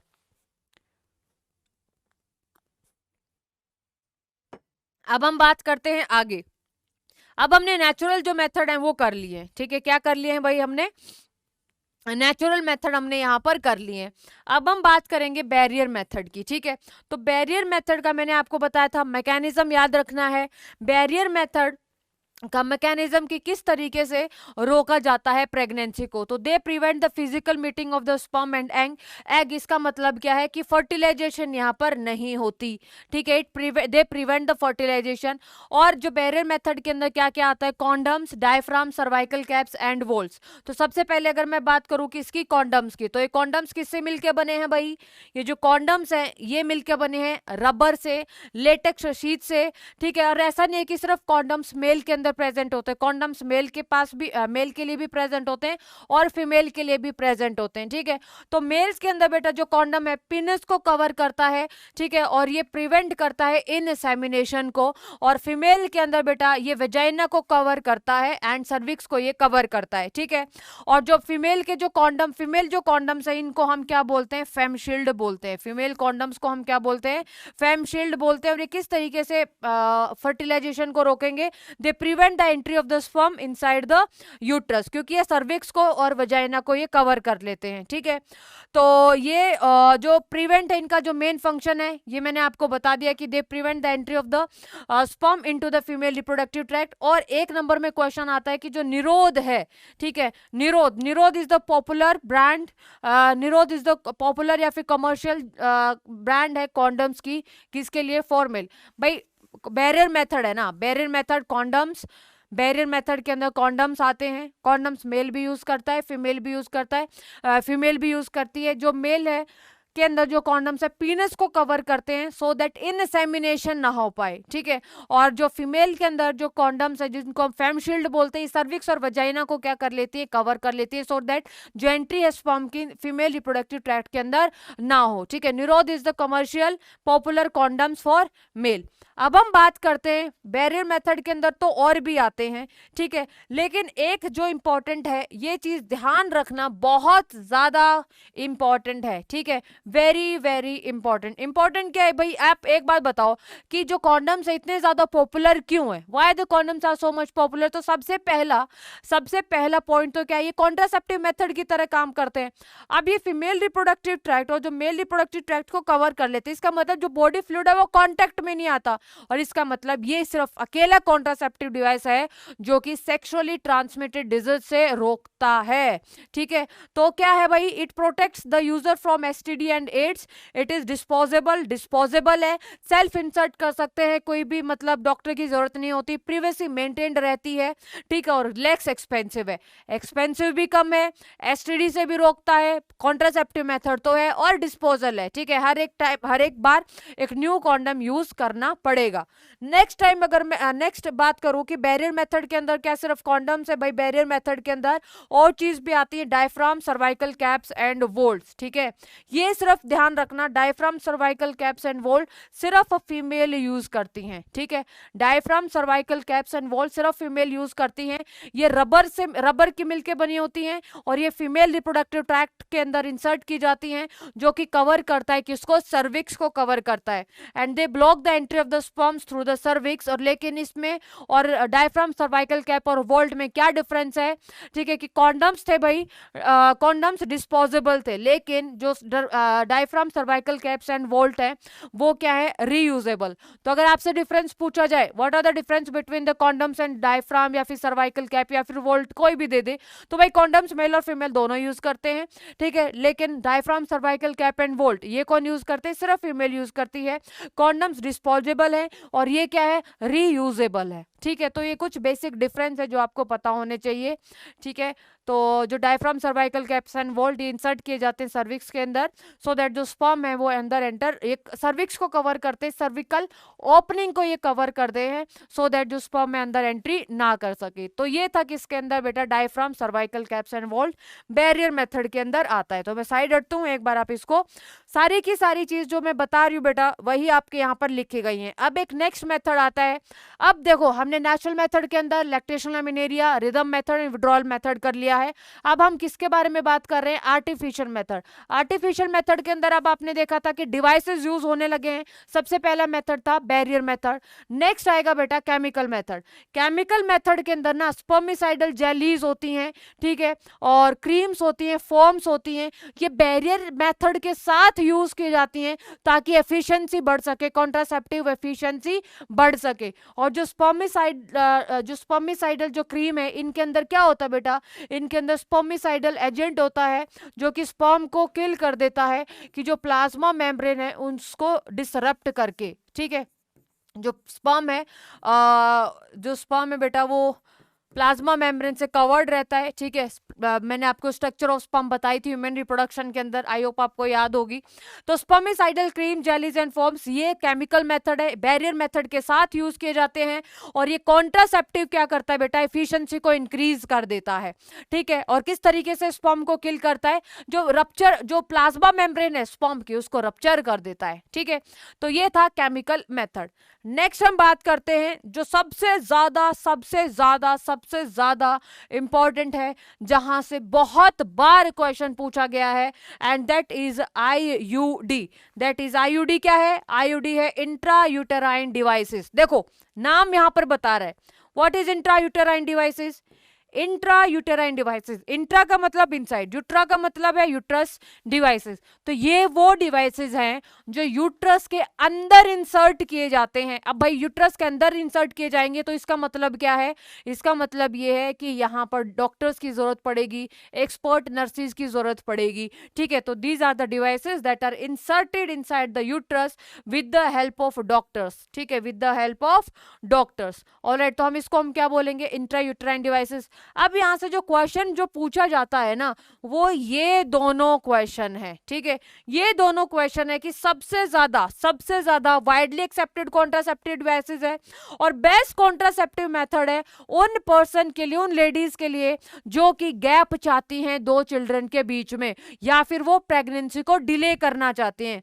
दे want to delay the pregnancy and the space between the two children. तो इंट्रा यूटेराइन डिवाइसेस क्या है भाई, इंट्रा यूटेराइन डिवाइसेस 3 पॉइंट क्या क्या है यहाँ पर, प्रीवियसली मेंटेन नहीं रहती, डॉक्टर्स का यहाँ पर इन्वॉल्वमेंट रहता है कि डॉक्टर ही इंसर्ट करते हैं इंट्रा यूट्राइन डिवाइसेस यूट्रस के अंदर। Most widely accepted uterine devices है, ठीक है। और ये वो डिवाइसेस है भाई, बेस्ट कॉन्ट्रासेप्टिव मेथड है उन फीमेल्स के लिए जो कि प्रेगनेंसी को डिले करना चाहती हैं, ठीक है, who wants to delay the pregnancy, और you can say the space, जो कि स्पेस दो बच्चों के बीच में स्पेस चाहती हैं। अब देखो जस्ट सपोज किसी भी कपल ने जब एक भी बच्चा नहीं है किसी भी कपल को, ठीक है, और तो डॉक्टर सबसे पहले ना उनको बैरियर मेथड के लिए एडवाइस करेगा। व्हाई, उसके पीछे ये रीजन है कि जस्ट सपोज अगर वो जो कपल जिसने एक बार भी मतलब कंसीव नहीं किया है, एक बार भी जो लेडी है वो प्रेग्नेंट नहीं हुई है, और वो स्टार्टिंग के अंदर ही वो अगर आईयूडी के लिए जाती, तो डॉक्टर उनको अवॉइड इसलिए करता है कि ये भाई ये डिवाइसेस है यूट्रस के अंदर इंसर्ट किए जाते हैं। जस्ट सपोज अगर कोई इन्फेक्शन हो गया, ठीक है, और एक बार भी बच्चे मतलब एक बार भी लेडी ने कंसीव नहीं किया, एक भी बच्चा नहीं है, तो जस्ट सपोज अगर ये डिवाइसेस यूट्रस के अंदर अगर इंसर्ट किए जाते हैं, तो इसका मतलब क्या है, अगर बाई चांस अगर कुछ ऐसा इन्फेक्शन हो गया जिसकी वजह से फेलोपियन ट्यूब ब्लॉक हो गई, तो इसका मतलब जो फीमेल है वो इनफर्टाइल हो जाएगी। तो इसीलिए स्टार्टिंग के अंदर जब एक भी कपल को बच्चा नहीं है, मतलब एक कपल को कोई भी बच्चा नहीं है, ठीक है, तो उसके लिए जो डॉक्टर है वो बैरियर मेथड के लिए सलाह देते हैं, ठीक है। तो इनका जो मोड ऑफ एक्शन है ना, अब वो देखेंगे, तो सबसे पहले उससे हम ये देखेंगे कि क्या क्या टाइप्स हैं आईयूडीज की, ठीक है। तो आईयूडी के बेटा 3 टाइप, एक तो नॉन मेडिकेटेड आईयूडी, ठीक है, copper releasing IUD and hormonal releasing IUD. और इसके ऊपर ना जितना मैं आपको बोलूं कि इंपॉर्टेंट है वो मार्क करो, ठीक है, वेरी वेरी वेरी। क्यों, क्योंकि जब आप पीवाईक्यूज देखोगे तो क्वेश्चन पूछा गया है। पहला तो एग्जाम्पल पे क्वेश्चन पूछ लिया जाएगा कि नॉन मेडिकेटेड आईयूडी के अंदर आता है Lippes loop, copper releasing IUD के अंदर copper T, copper seven, multiload 375, और हार्मोनल रिलीजिंग आईडी के अंदर प्रोजेस्टासर्ट एंड LNG20 यानी कि लेवेनोजेस्ट्रल 20, ठीक है। अब अगर आपने हार्मोनल रिलीजिंग आईडी का मैकेनिज्म देख लिया, अगर आपने हार्मोनल रिलीजिंग आईयूडी का अगर आपने अच्छे से मैकेनिज्म को समझ लिया, तो इसका मतलब है ओसीपी के अंदर भी सेम हार्मोन आते हैं, इंजेक्टेबल्स के अंदर भी स्टेरॉइड्स आएंगे, इम्प्लांट्स के अंदर भी स्टेरॉइड्स आएंगे। तो इसका मतलब क्या है, इन सब का सेम मैकेनिज्म है। मेरी बात समझे, इन सब का क्या होगा भाई, इन सब का सेम मैकेनिज्म होगा। ऑलराइट, इन सब का क्या होगा, सेम मैकेनिज्म होगा। अगर आपने प्रोजेस्टासर्ट और LNG20 ये किसके एग्जाम्पल है, ये एग्जाम्पल है हार्मोनल रिलीजिंग आईयूडी के, ठीक है। तो अगर आपने हार्मोनल रिलीजिंग आईओडी का मोड ऑफ एक्शन देख लिया, अब तीनों का मोड ऑफ एक्शन अलग है, ठीक है, तीनों का मोड ऑफ एक्शन क्या है, अलग है। अगर आपने तीनों का मोड ऑफ एक्शन देख लिया तो सबसे बेस्ट है, वो तो देखना तो है ही बेटा, पढ़ना तो है ही, क्योंकि तो इंपॉर्टेंट है। और अगर हाँ आपने हार्मोनल रिलीजिंग आईओडी का अगर आपने मोड ऑफ एक्शन देख लिया तो इसका मतलब है आपने सारी की सारी चीजें आपको समझ में आ जाएंगी। तो चलिए सबसे पहले मैं बात करती हूँ non medicated IOD. Non medicated IOD का मतलब है यहाँ पर भाई कोई भी इन्वॉल्वमेंट नहीं होता मेडिसिन का, ये स्टेनलेस स्टील प्लास्टिक से मिलके बनी है, और इनका मोड ऑफ एक्शन क्या रहेगा, ये इंक्रीज कर देगा भाई जो हमारी यूट्राइन वॉल के अंदर जो फैगोसाइटिक एक्टिविटी है सेल की, उनको इंक्रीज कर देगा और स्पर्म वहां पर मार गिराया जाएगा। तो मोड ऑफ एक्शन क्या है, it increases the phagocytic activity of the uterine wall toward the sperm. जो यूट्राइन वॉल के अंदर फैगोसाइटिक सेल एक्टिवेट हो जाएंगे और स्पर्म को क्या कर देंगे, किल कर देंगी। नॉन मेडिकेटेड आईओडी के अंदर कोई भी मेडिसिन नहीं होती, ये स्टेनलेस स्टील और प्लास्टिक से मिलके बने हैं, ठीक है। और ये तो आ गया आपका नॉन मेडिकेटेड आईओडी। नेक्स्ट है copper releasing IOD. Copper releasing IOD के अंदर मैंने आपको बताया भाई कॉपर टी होता है, कॉपर 7, अलग अलग इनके अंदर अमाउंट होती है कॉपर्स की, ठीक है, कॉपर आयंस की। वो डिपेंड करता है कि कितने टाइम तक मतलब प्रेगनेंसी नहीं चाहिए, ठीक है। तो कॉपर आयंस क्या करते हैं, इंपॉर्टेंट है, क्वेश्चन पूछा गया है कि किस तरीके से जो कॉपर रिलीजिंग आईओडी है वो स्पर्म को किल करती है, ठीक है। तो जो कॉपर स्पर्म को किल नहीं करती, मतलब किस तरीके से प्रेगनेंसी को नहीं होने देती। तो जो कॉपर आयंस है ना वो क्या कर देते हैं, जो स्पर्म की मोटिलिटी को रिड्यूस कर देते हैं और फर्टिलाइजिंग कैपेसिटी को रिड्यूस कर देते हैं। जिसका मतलब जो एग की जो मेम्ब्रेन थी भाई, एग की जो मेम्ब्रेन थी वो कौन कौन सी थी, देखो एग की मेम्ब्रेन थी भाई कोरोना रेडिएटा, ठीक है, जो कौन कौन सी थी, कोरोना रेडिएटा, नेक्स्ट थी जोना पेलुसिडा, है ना, कोरोना रेडिएटा, जोना पेलुसिडा और हाई एलुरोनिक एसिड। तो अगर स्पर्म के पास इतनी कैपेसिटी ही नहीं होगी, ठीक है, हाई एलुरोनिक एसिड, ठीक है, ये म्यूकोपॉलीसैकेराइड है। अब यहाँ पर अगर स्पर्म के पास इतनी कैपेसिटी नहीं होगी कि इस मेम्ब्रेन को भेज सके, तभी तो स्पर्म भैया अंदर एंट्री करेगा एग के अंदर, तभी फर्टिलाइजेशन होगा, तभी जाइगोट बनेगा। अगर स्पर्म के पास इतनी कैपेसिटी है ही नहीं, क्यों, क्योंकि जो कॉपर आयंस है एक तो स्पर्म की मोटिलिटी को रिड्यूस कर देंगे, और दूसरा जो फर्टिलाइजिंग जो कैपेसिटी है स्पर्म की वो क्या कर दी जाएगी, यहाँ पर रिड्यूस कर दी जाएगी, ठीक है। तो इस तरीके से कॉपर रिलीजिंग आईओडी का मोड ऑफ एक्शन है। अब हम बात करते हैं किसके बारे में, hormonal releasing IOD. Hormonal releasing IOD का मोड ऑफ एक्शन ध्यान से देखना, क्योंकि हार्मोनल रिलीजिंग आईओडी का जो मोड ऑफ एक्शन है बेटा वो बहुत ज्यादा इंपॉर्टेंट है, ठीक है। जो मोड ऑफ एक्शन है हार्मोनल रिलीजिंग आईओडी का, क्यों, क्योंकि अगर आपने हार्मोनल रिलीजिंग आईओडी का मोड ऑफ एक्शन देख लिया तो इसका मतलब क्या है, आपको सारी की सारी चीजें समझ में आ जाएंगी, ठीक है। तो हार्मोनल रिलीजिंग आईओडी, जैसे सपोज ये क्या है भाई, कॉपर टी है, ठीक है, ये क्या है, इस तरीके से कॉपर टी है, सॉरी कॉपर टी नहीं, यहाँ पर तो हम हार्मोनल रिलीजिंग आईओडी की बात कर रहे हैं। तो इसका मतलब क्या है, ये hormonal releasing IOD Progestasert and LNG-20 release कर रही है, ठीक है। तो इसका मतलब जो बॉडी के अंदर जो प्रोजेस्टेरॉन का जो लेवल है वो क्या हो जाएगा, ज्यादा हो जाएगा, प्रोजेस्टेरॉन का लेवल क्या हो जाएगा भाई, ज्यादा होगा। भाई यहाँ पर एक्चुअली में हम बॉडी को ये लगवाते हैं कि जो बॉडी ऑलरेडी क्या है, जो फीमेल है बेटा वो ऑलरेडी प्रेग्नेंट है, ठीक है। तो दोबारा से प्रेगनेंसी तो होगी नहीं अगर एक बार फीमेल प्रेग्नेंट है। तो पूरा का पूरा मैकेनिज्म है इसी तरीके से क्या किया जाएगा, यूज किया जाएगा। किस तरीके से भाई, कि यहाँ पर जो सपोज हमने क्या इंसर्ट किया है, हार्मोनल रिलीजिंग आईओडी, ठीक है। ये क्या है भाई, ये है hormonal releasing IOD, hormonal releasing IOD, ठीक है। अभी जो हार्मोनल रिलीजिंग आईओडी है, ये प्रोजेस्टेरोन का जो लेवल है भाई, सिंथेटिक प्रोजेस्टेरोन, प्रोजेस्टासर्ट और LNG-20 दैट इज लेवेनोजेस्टल 20 है, ये तो सिंथेटिक प्रोजेस्टेरोन है, बॉडी के अंदर प्रोजेस्टेरोन रिलीज करेगा। अब ये जो प्रोजेस्टेरोन है ना, ये जो प्रोजेस्टेरोन है नेगेटिव फीडबैक प्रोवाइड करेगा किसको, GnRH को, ठीक है, किसको, नेगेटिव फीडबैक। अब अगर GnRH नहीं है तो इसका मतलब क्या है, एंटीरियर पिट्यूटरी से क्या रिलीज नहीं होगा भाई, एंटीरियर पिट्यूटरी से FSH रिलीज नहीं होगा और LH रिलीज नहीं होगा, हाँ या ना। अगर FSH नहीं है तो इसका मतलब कि फॉलिकल्स डेवलपमेंट नहीं होगी, ठीक है, क्या नहीं होगी भाई, फॉलिकल्स की डेवलपमेंट यहाँ पर नहीं होगी। अगर फॉलिकल्स की डेवलपमेंट नहीं हुई और फॉलिकल्स क्या रिलीज कर रही थी, एस्ट्रोजन, इसका मतलब एस्ट्रोजन रिलीज नहीं होगा। अगर एस्ट्रोजन का अमाउंट कम है, अब एस्ट्रोजन क्या कर रहा था, एंडोमेट्रियम को बना रहा था, ठीक है, तो इसका मतलब एंडोमेट्रियम नहीं बनेगी, ठीक है, इसका मतलब एंडोमेट्रियम नहीं बनेगी। इसका मतलब it makes uterus unsuitable for implantation, it makes uterus unsuitable for implantation, ठीक है भाई। इम्प्लांटेशन के लिए जो यूट्रस तैयार ही नहीं है, एंडोमेट्रियम बनी ही नहीं है, क्योंकि एस्ट्रोजन नहीं है। अगर एस्ट्रोजन नहीं है तो इसका मतलब 13 डे पर क्या होता था, एस्ट्रोजन की पीक होती थी जो एलएच को पॉजिटिव इफेक्ट प्रोवाइड करती थी। अब अगर एस्ट्रोजन नहीं है तो इसका मतलब है भाई एलएच की पीक नहीं होगी, तो इसका मतलब है एलएच का सर्ज नहीं होगा। अगर एलएच का सर्ज नहीं होगा तो इसका मतलब अनओव्यूलेशन, ठीक है, यानी कि क्या होगा भाई, एब्सेंस ऑफ ओव्यूलेशन, ठीक है। तो एक तो ये मैकेनिज्म हो गया और दूसरा ये मैकेनिज्म हो गया, ठीक है। इस तरीके से प्रेगनेंसी को रोकता है हार्मोनल रिलीजिंग आईयूडी, ठीक है।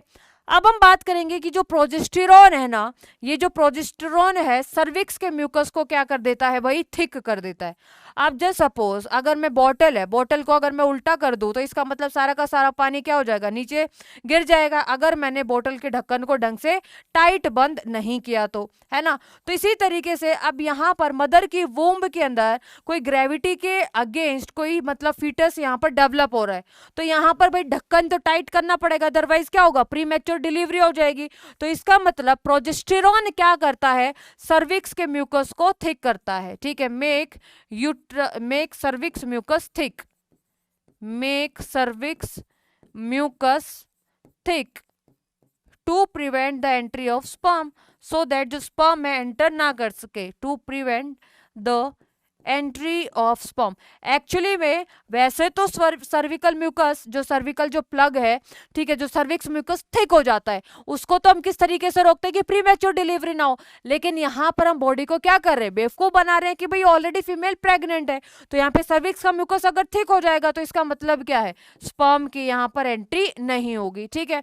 अब अगर ओव्यूलेशन अगर नहीं हुआ, ठीक है, अगर ओव्यूलेशन नहीं हुआ तो इसका मतलब क्या है, ओव्यूलेशन का मतलब क्या है, ग्राफिन फॉलिकल रप्चर करेगी, ग्राफिन फॉलिकल रप्चर करी तो secondary oocyte along with zona pellucida और कोरोना रेडिएटा रिलीज होगी, ठीक है। अगर ओव्यूलेशन नहीं हुआ तो इसका मतलब कॉर्पस ल्यूटियम भी नहीं बनी, क्या नहीं बनी भाई, कॉर्पस ल्यूटियम भी नहीं बनी, तो इसका मतलब क्या हो जाएगा, इनसफिशिएंट ल्यूटियल एक्टिविटी, क्या हो गए भाई, इनसफिशिएंट ल्यूटियल एक्टिविटी होगी, ठीक है, इनसफिशिएंट ल्यूटियल एक्टिविटी, ठीक है।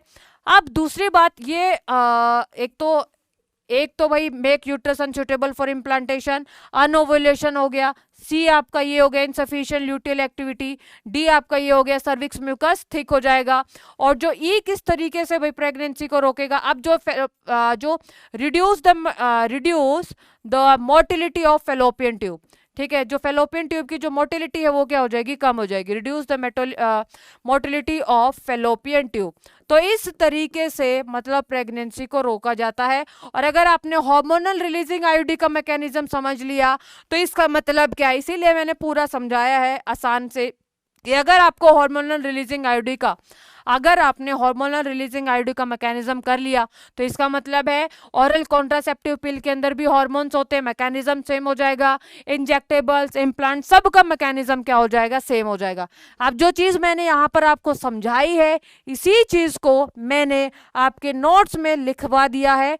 क्या किस तरीके से हार्मोन रिलीजिंग आईयूडी काम करेगी, it makes the uterus unsuitable for implantation, reduce the fallopian tube motility, make the cervix mucus thick या फिर hostile to the sperm, अनओव्यूलेशन, मतलब अनओव्यूलेशन का मतलब है एब्सेंस ऑफ ओव्यूलेशन, अगर ओव्यूलेशन नहीं है तो कॉर्पस ल्यूटियम नहीं बनेगी, इसका मतलब इनसफिशिएंट ल्यूटियल एक्टिविटी, ठीक है। तो ये सारे के सारे तरीके थे, इन सारे के सारे तरीकों से प्रेगनेंसी को रोका जाता है। और प्रोजेस्टासर्ट एंड LNG20 लेवेनोजेस्ट्रेल 20 प्रोजेस्टासर्ट, इनके अंदर क्या होगा भाई, सिंथेटिक प्रोजेस्टेरॉन होगा, क्या होगा, सिंथेटिक प्रोजेस्टेरोन।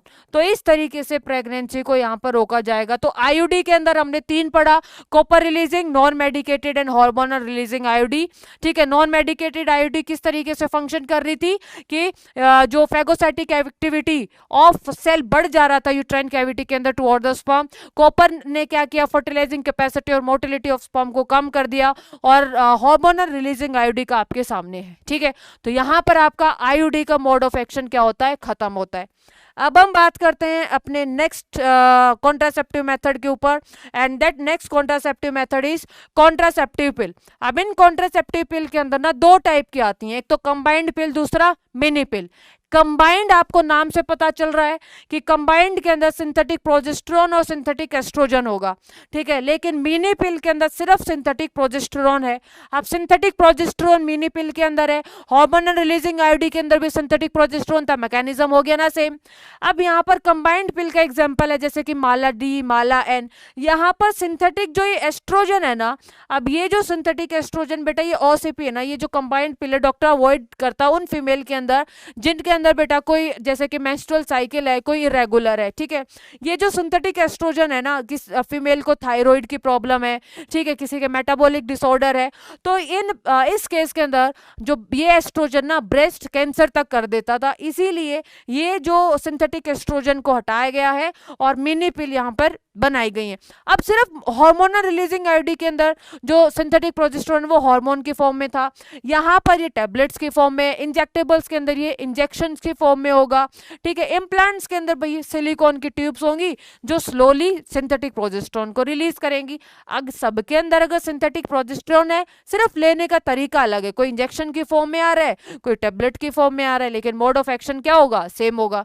अब देखो, अब ये जो ओरल कॉन्ट्रासेप्टिव पिल है ना किस तरीके से ली जाती हैं, एक बार हम ये देखते हैं।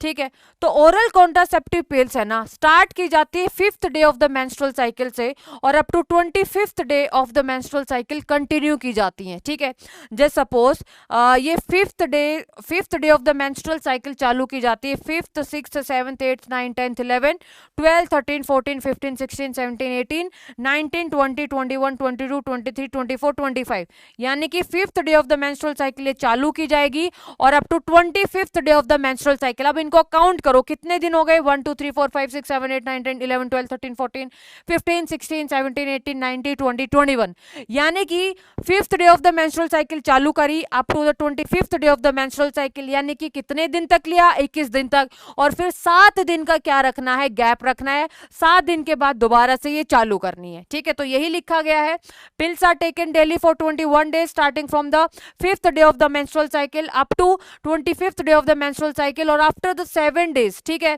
उसके बाद ये दोबारा से रिपीट की जाती है। अब देखो यहाँ पर, अब ऑरल कॉन्ट्रासेप्टिव पिल के अंदर हम किसकी बात कर रहे हैं भाई, यहाँ पर हम बात करें सिंथेटिक प्रोजेस्टेरोन की और सिंथेटिक एस्ट्रोजन की। अब आप बोलोगे कि मैम आपने बता दिया कि प्रोजेस्टेरोन तो प्रेगनेंसी को रोकता है। ठीक है, प्रोजेस्टेरोन क्या रोकता है, प्रेगनेंसी को रोकता है। किस तरीके से रोकता है, मैंने आपको बता दिया कि भाई यूट्रस को अनसुटेबल बना देगा फॉर इम्प्लांटेशन, जो कॉर्पस ल्यूटियल की जो ल्यूटियल जो वो है बेटा, एक सेकेंड क्या क्या बताया था मैंने, हाँ जी, जो इनसफिशिएंट जो ल्यूटियल एक्टिविटी करेगा, है ना, insufficient luteal activity make uterus unsuitable for implantation, fallopian tube की मोटिलिटी कम हो जाएगी, अनसूटेबल बन जाएगी uterus for implantation and ovulation. तो ये सारे के सारे तरीके थे जिसकी वजह से प्रोजेस्टेरोन इस तरीके से प्रेगनेंसी को रोकता था। तो प्रोजेस्टेरोन तो इस तरीके से प्रेगनेंसी को रोक देगा, प्रोजेस्टेरोन तो इस तरीके से प्रेगनेंसी को प्रिवेंट कर देगा। तो आप बोलोगे कि मैं फिर ये बताओ ना कि एस्ट्रोजन का क्या काम है। तो आपने पूरा का पूरा, मैं भी समझाती हूं कि भाई 5th day of the menstrual cycle आपने चालू करी, ठीक है, तो यहां पर धीरे धीरे प्रोजेस्टेरोन बढ़ता गया, प्रोजेस्टेरोन ने क्या कर दिया, रोक दिया प्रेगनेंसी को। लेकिन आप एस्ट्रोजन भी तो ले रहे हो साथ में, भाई कंबाइंड पिल है, कंबाइंड पिल के अंदर प्रोजेस्टेरोन भी आएगा, कंबाइंड पिल के अंदर एस्ट्रोजन भी आएगा, हाँ या ना, कंबाइंड पिल के अंदर तो दोनों आएंगे भाई, प्रोजेस्टेरोन भी आएगा, एस्ट्रोजन भी आएगा। प्रोजेस्टेरोन ने तो क्या कर दिया, प्रेगनेंसी को रोक दिया। लेकिन जब आप यहाँ तक 25th day of the menstrual cycle जब आप ले रहे हो टैबलेट्स, तो इसका मतलब एस्ट्रोजन भी है। अब एक बात बताओ, एस्ट्रोजन क्या काम कर रहा था, एस्ट्रोजन तो एंडोमेट्रियम को बना रहा है ना, तो एस्ट्रोजन यहाँ पर एंडोमेट्रियम को क्या करेगा, बनाएगा। ठीक है, अब एकदम से आप टैबलेट लेना बंद कर देते हो तो मेंस्ट्रुअल साइकिल को याद करो, जब एकदम टैबलेट्स यहाँ पर भाई यहाँ तक प्रोजेस्टेरोन ने तो प्रेगनेंसी को रोक दिया, 21 दिन तक टैबलेट ली, ठीक है, एस्ट्रोजन ने एंडोमेट्रियम को बना के रखा है। अब जब आप एकदम से टैबलेट्स लेनी बंद कर दोगे तो इसका मतलब क्या है, अब याद करो आपने जब मेंस्ट्रुअल फेज पढ़ा था कि प्रोजेस्टेरोन का लेवल अगर कम हो जाएगा तो इसका मतलब जो एंडोमेट्रियम है सीक्रेटरी और ग्लैंडुलर नहीं रहेगी। एंडोमेट्रियम को बनाने का काम तो एस्ट्रोजन का है, लेकिन एंडोमेट्रियम को मेंटेन करने का काम प्रोजेस्टेरोन का है। जब यहाँ पर 25th day of the menstrual cycle जब आप टैबलेट्स को बंद कर देते हो, हार्मोन का लेवल डाउन होता है तो ब्रेक डाउन हो जाता है एंडोमेट्रियम का, और यहाँ से फिर मेंस्ट्रुअल फेज चालू हो जाएगा। ठीक है, यहाँ से फिर क्या चालू हो जाएगा भाई, मेंस्ट्रुअल फेज। तो जो फीमेल को 7 दिन का जो गैप था उसके बाद टैबलेट शुरू करनी थी, लेकिन जो फीमेल से बेटा वो भूल जाती थी कि कब टैबलेट लेनी है कब नहीं करनी, तो डॉक्टर्स ने क्या किया, इन 7 दिन को रिप्लेस कर दिया विद द आयरन टैबलेट्स की जो फीमेल है बेटा उनको क्या ना हो, फीमेल को क्या ना हो बेटा, एनीमिया ना हो। ठीक है, तो ये पूरा का पूरा जो मैकेनिज्म था ये था कॉन्ट्रासेप्टिव पिल्स का। आई होप यहाँ पर ये चीज आपको समझ में आ गई होगी। ठीक है, चलो भाई इसके बाद हम आगे की कहानी देखेंगे। ठीक है, क्लियर है? चलो अब हम बात करेंगे नेक्स्ट क्या है, सहेली। ठीक है,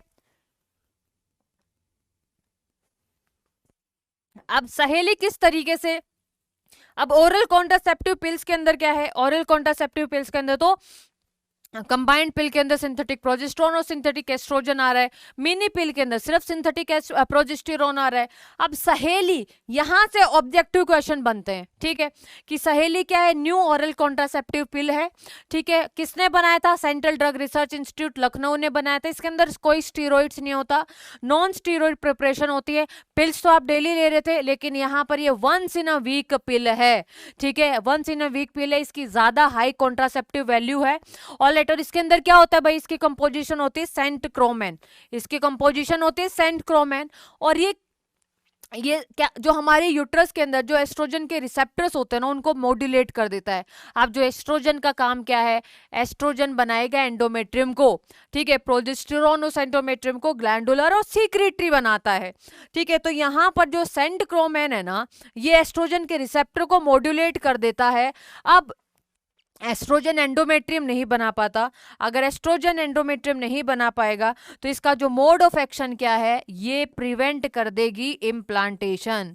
ठीक है, तो मोड ऑफ एक्शन क्या है भाई, एंडोमेट्रियम रेडी ही नहीं है। ठीक है, एंडोमेट्रियम रेडी ही नहीं है तो इसका मतलब क्या है, यहाँ पर क्या होगा, मतलब इम्प्लांटेशन यहाँ पर नहीं होगी। ठीक है, इम्प्लांटेशन यहाँ पर नहीं होगी। तो क्या ये बात यहाँ पर समझ में आई? ठीक है, तो ये था सहेली। सहेली के अंदर क्या है, वंस इन अ वीक पिल है, central drug research institute Lucknow इसको सिंथेसाइज करता है। इसके अंदर कोई स्टीरॉइड्स नहीं होते, इसके अंदर सेंट क्रोमेन होता है जो एस्ट्रोजन के रिसेप्टर को मॉड्यूलेट कर देता है। अब एस्ट्रोजन एंडोमेट्रियम को नहीं बना पाएगा, इसका मतलब endometrium is not ready for the implantation.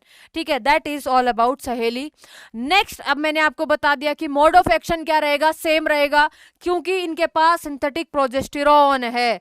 देखो इंजेक्टेबल्स यानी कि डेपो-प्रोवेरा।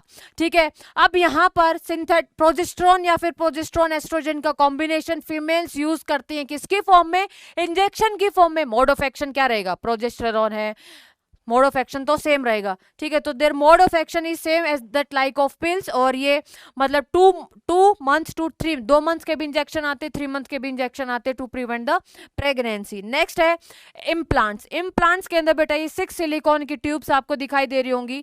ठीक है, इनके अंदर सिंथेटिक प्रोजेस्टेरोन होता है। ऑलराइट, और ये भी कॉन्ट्रासेप्टिव मेथड के तरह काम करती है, एग्जाम्पल नॉर प्लांट। अब ये मतलब स्किन के अंदर इंसर्ट की जाती है 6 सिलिकॉन ट्यूब्स, और जिसके थ्रू स्लोली प्रोजेस्टेरोन रिलीज होता है, स्लोली रिलीज प्रोजेस्टेरोन। ठीक है, स्लोली रिलीज प्रोजेस्टेरोन, जो प्रोजेस्टेरोन है वो क्या होगा भाई, स्लोली रिलीज होगा। ठीक है, तो यहां पर मोड ऑफ एक्शन क्या रहेगा, सेम रहेगा भाई। जो इम्प्लांट है 6 सिलिकॉन की ट्यूब्स होती है जिनके अंदर प्रोजेस्टेरोन होता है, और ये जो प्रोजेस्टेरोन है यहाँ पर अपर आर्म के अंदर फिट किया जाता है, स्लोली क्या होता है, रिलीज होता है और प्रेगनेंसी को रोका जाएगा। That is all about implants.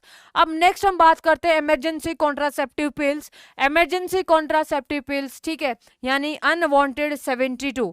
अब किस तरीके से इमरजेंसी कॉन्ट्रासेप्टिव को हम काम लेते हैं, देखो अगर प्रेगनेंसी हो गई है due to unprotected sexual intercourse, अगर प्रेगनेंसी हो गई है ड्यू टू सेक्स क्राइम, अगर प्रेगनेंसी हो गई है due to failure of some contraceptive devices, तो हम इमरजेंसी कॉन्ट्रासेप्टिव पिल्स लेते हैं।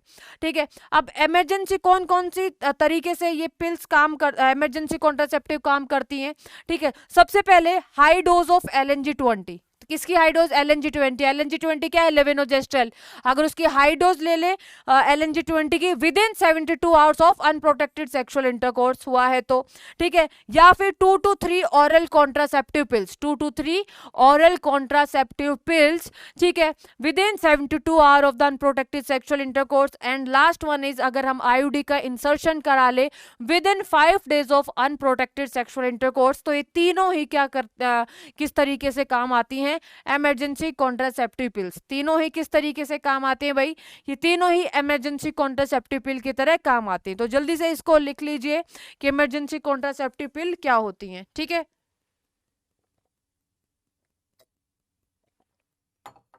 All right.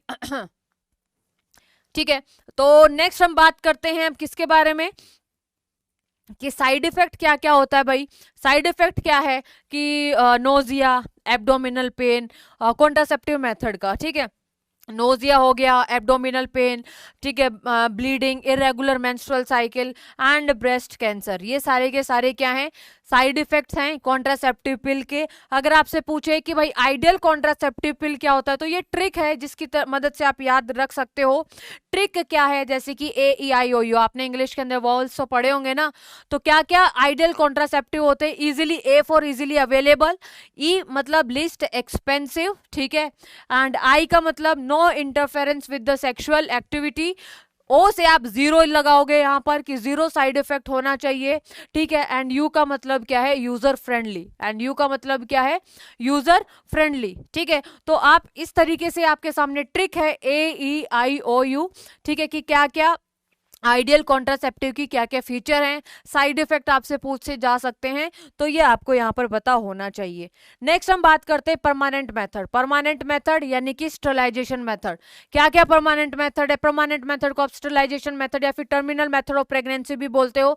ये कब किए जाते हैं, कब कपल इनको ऑप्ट करता है, जब एकदम सारी की मतलब एकदम फैमिली प्लानिंग कंप्लीट हो चुकी है। ठीक है, तो इसका पॉजिटिव इसका पॉइंट क्या है, पॉजिटिव पॉइंट ये है भाई 100% सक्सेस रेट है, लेकिन नेगेटिव पॉइंट क्या है, इररिवर्सिबल है। ठीक है, ये क्या है, इसका डिसएडवांटेज है कि ये इररिवर्सिबल है।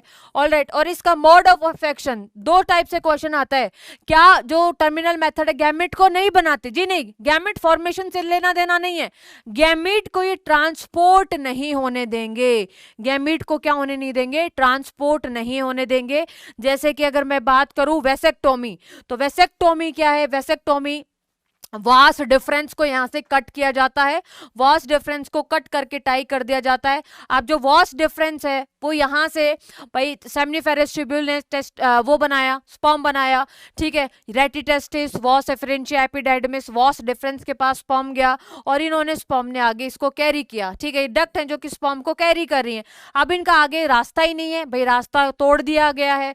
ठीक है, तो अब यहाँ पर स्पर्म है बेटा, आगे जाएगा ही नहीं, डक्ट कैरी कर ही नहीं पाएगी, तो यानी कि आप क्या बोल सकते हो, यहां पर आप बोल सकते हो सीमेन विदाउट स्पर्म। ठीक है, क्या बोल सकते हो, सीमेन विदाउट स्पर्म। ठीक है, तो गैमेट ट्रांसपोर्ट को ये रोकता है कि small part of vas deferens is removed and tied up, ठीक है, through a small incision on the scrotum. छोटी सी सर्जरी होती है वेसेक्टोमी। नेक्स्ट अगर मैं बात करूं ट्यूबेक्टोमी की, ट्यूबेक्टोमी क्या है भाई, नाम से आपको पता चल रहा है, ट्यूब्स, फेलोपियन ट्यूब्स। ठीक है, यहां पर फेलोपियन ट्यूब्स को कट करके टाई कर दिया जाता है, फेलोपियन ट्यूब्स को कट करके टाई कर दिया जाता है। अब ये भी क्या करती हैं भाई, गैमेट को रोकती हैं, ट्रांसपोर्ट को रोकती हैं। तो यहाँ से आपसे डिफरेंस की फॉर्म में क्वेश्चन आता है कि डिफरेंस बताओ। ठीक है, तो it is in this tubectomy के अंदर small part of the fallopian tube is removed और tied up through a small incision in the abdomen और in the abdomen through vagina, ठीक है। तो वेसेक्टोमी और ट्यूबेक्टोमी में ये डिफरेंस है, ये आपको पता होना चाहिए। नेक्स्ट क्वेश्चन हम बात करते हैं medical termination of pregnancy. What do you understand by MTP? MTP क्या है? तो अब यहां से आपने एक तो पॉपुलेशन वाला टॉपिक कर लिया, यहां पर आपका दूसरा टॉपिक खत्म हो गया है, and that topic is contraceptive method, जिसके अंदर आपने temporary method, permanent method, temporary के अंदर नेचुरल मेथड और आपने आर्टिफिशियल मेथड कर लिया।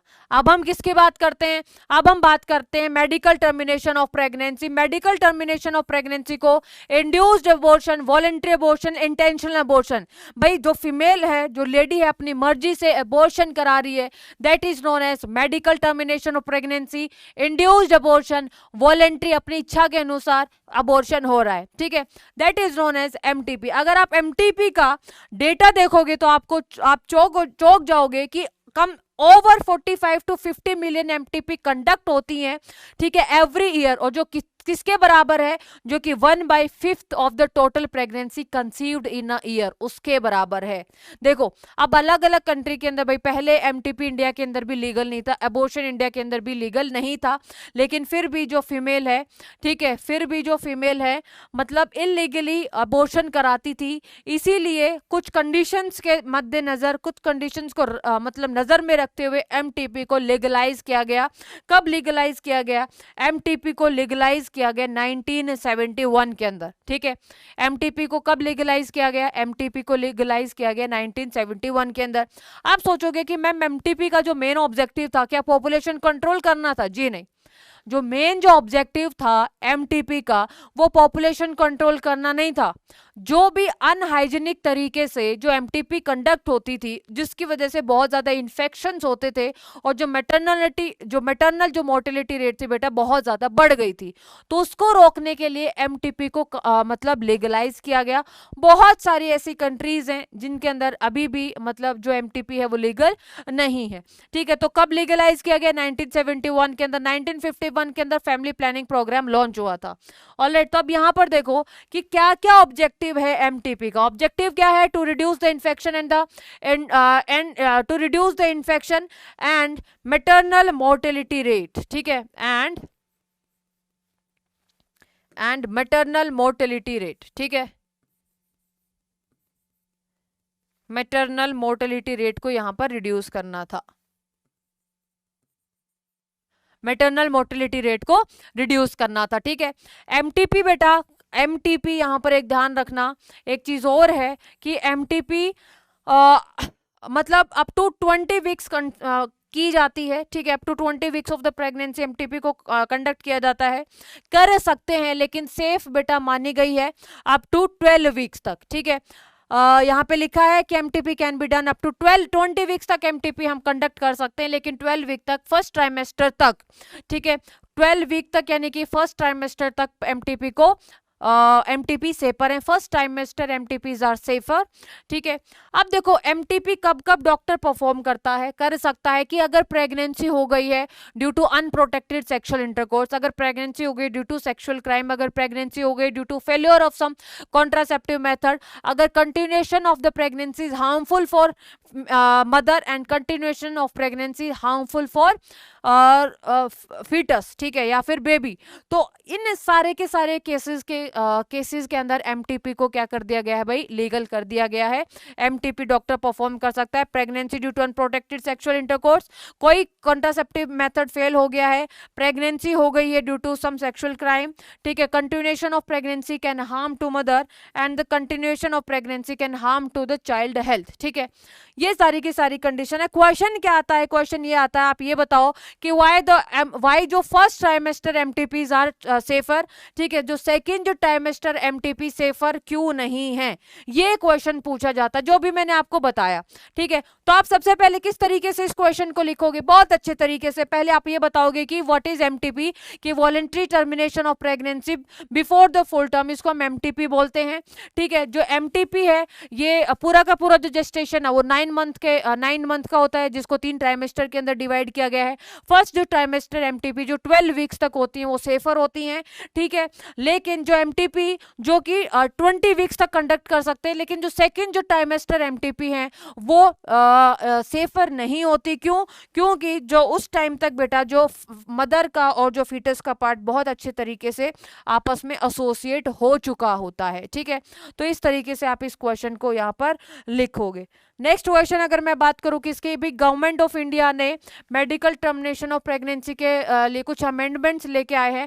अमेंडमेंट होते रहते हैं, लेकिन आपके एनसीईआरटी के अंदर 2017 का अमेंडमेंट है कि कैसे याद रखोगे, 1971 के अंदर एमटीपी लीगल हुई, ठीक है। एमटीपी को लीगलाइज कब किया गया, ठीक है, ये किया गया 1971। अब 71 का आप उल्टा कर दो, उल्टा क्या करोगे यानी कि 2017 के अंदर अमेंडमेंट हुआ। और इस अमेंडमेंट के अंदर क्या बताया गया कि अगर प्रेगनेंसी 12 वीक्स तक अगर कोई कंडक्ट करा रहा है तो सिर्फ एक प्रैक्टिशनर की परमिशन चाहिए। अगर प्रेगनेंसी टर्मिनेट हो रही है बिटवीन 12 टू 24 वीक्स की, ठीक है, अगर बिटवीन 12 टू 24 वीक्स अगर एमटीपी कंडक्ट की जा रही है तो उस केस में 2 प्रैक्टिशनर की परमिशन चाहिए, ठीक है। तो ये पूरा का पूरा आपके सामने है एमटीपी के बारे में। एक नेक्स्ट टॉपिक आपका एमटीपी खत्म हो चुका है। अब हम बात करते हैं सेक्सुअली ट्रांसमिटेड डिजीज की, ठीक है। सेक्सुअली ट्रांसमिटेड डिजीज क्या होती हैं भाई? सेक्सुअली ट्रांसमिटेड डिजीज तो वो डिजीज होती हैं जो फैलती हैं sexual contact with the infected person, ठीक है। So these are the disease that spread from the sexual intercourse with the infected person. और इनका नाम ध्यान रखना, कौन कौन सा नाम है? इनको हम वेनरल डिजीज भी बोलते हैं, आरटीआई यानी कि रिप्रोडक्टिव ट्रैक्ट इन्फेक्शन, और हम इनको पीआईडी यानी कि पेल्विक इन्फ्लामेटरी डिजीज भी बोलते हैं। और हम क्या बोलते हैं? Pelvic inflammatory disease. ऑलराइट, अब वैसे तो सारे के सारे जो पर्सन है भाई वल्नरेबल है एमटीपी इनके एसटीडी के, लेकिन जो एज ग्रुप है 15 टू 24 ईयर ये ज़्यादा वनरेबल है एसटीडी के। क्यों? क्योंकि एडोलिसेंट एज ग्रुप होता है, नॉलेज होती नहीं है, ठीक है, और जो भी नॉलेज है वो आधा अधूरा ज्ञान होता है। तो इसीलिए ये जो एज ग्रुप है वो ज़्यादा क्या होता है भाई, मतलब वल्नरेबल होता है सेक्सुअली ट्रांसमिटेड डिजीज के चपेट में आने के लिए, ठीक है। नेक्स्ट, हम किस तरीके से सेक्सुअली ट्रांसमिटेड डिजीज से हम बच सकते हैं? अब देखो भाई किस तरीके से हम सेक्सुअली ट्रांसमिटेड डिजीज से बच सकते हैं। अब सेक्सुअली ट्रांसमिटेड डिजीज होती किस लिए कैसे हैं कि सेक्सुअल इंटरकोर्स हो जाए अगर इन्फेक्टेड पर्सन से, तो बस आप उस चीज को अवॉइड करो। कैसे? कि avoid sex with multiple partners के साथ avoid sexual intercourse, avoid unprotected sexual intercourse, ठीक है। अगर कोई भी प्रॉपर मेडिकल चेकअप्स होते हैं, ठीक है, करवाने चाहिए। अगर कोई भी डाउट है, ठीक है, कोई भी अगर डाउट है तो डॉक्टर के साथ कंसल्ट करना चाहिए। ऑलराइट, तो अगर मैं आपसे ये पूछूं कि इन सेक्सुअली ट्रांसमिटेड डिजीज को हम, ये सेक्सुअली ट्रांसमिटेड डिजीज ना बेटा इनके जो सिम्टम्स है, जो अर्ली सिम्टम्स हैं वो कॉमन से होते हैं, तो ज़्यादा ध्यान नहीं देते लोग, और बहुत सालों तक जो सेक्सुअली ट्रांसमिटेड डिजीज लेके घूमते हैं क्योंकि उनको पता ही नहीं चलता, क्योंकि अर्ली सिम्टम्स कॉमन होते हैं। कैसे अर्ली सिम्टम्स है भाई, जैसे कि इचिंग होना, fluid discharge, slight pain, swelling, ठीक है, जेनाइटल रीजन के अंदर स्वेलिंग, ये सिम्टम्स हैं जो कि इतने ज़्यादा डेंजरस नहीं है, कॉमन सिम्टम्स है, तो लोग इनको अवॉइड करते हैं। लेकिन बाद में जो सिम्टम्स आते हैं बेटा वो खतरनाक आते हैं। जैसे कि अगर मैं बात करूं, absence of less significant earlier symptoms and the social stigma deter the infected person to consult a doctor, ठीक है। एक तो सिम्टम ऐसे हैं, ऊपर से भाई सोशल मतलब कि लोग क्या कहेंगे ये बात का भी डर है, तो इसलिए डॉक्टर को कंसल्ट लोग नहीं करते। लेकिन उसके बाद कॉम्प्लिकेशंस आती हैं, ठीक है, जैसे कि अबॉर्शन होना, ठीक है, एक्टोपिक प्रेगनेंसी का मतलब इम्प्लांटेशन अदर देन यूट्रस, ठीक है, इम्प्लांटेशन अदर देन यूट्रस, इसको हम बोलते हैं ectopic pregnancy, implantation other than uterus, ठीक है, implantation other than uterus. Alright, इसको हम क्या बोलते हैं? Ectopic pregnancy, infertility, cancer, reproductive tract के कैंसर, स्टिल बर्थ का मतलब है कि मतलब बच्चे की जो मदर की वूम के अंदर ही डेथ हो जाना। तो ये जो अर्ली सिम्टम्स है तो कॉमन से, उसके बाद कॉम्प्लिकेशंस नजर आती हैं। अब आपके एनसीईआरटी के अंदर कौन कौन सी सेक्सुअली ट्रांसमिटेड डिजीज हैं, आपको कॉजेटिव एजेंट याद नहीं करना, आप तो सिर्फ कितना याद रखना है कि कौन कौन सी बैक्टीरियल डिजीज है, कौन कौन सी वायरल डिजीज है और कौन कौन सी प्रोटोजोवन डिजीज है। बस आपके सामने मैंने लिखवा दिया है, अगर आपकी इच्छा है तो आप कॉजेटिव एजेंट याद कर सकते हो, अदरवाइज जरूरत नहीं है। आपको तो सिर्फ इतना याद रखना है कि chlamydiasis, gonorrhoea, syphilis and chancroid ये बैक्टीरियल डिजीज है। Genital herpes, genital warts, hepatitis B and AIDS ये वायरल डिजीज है।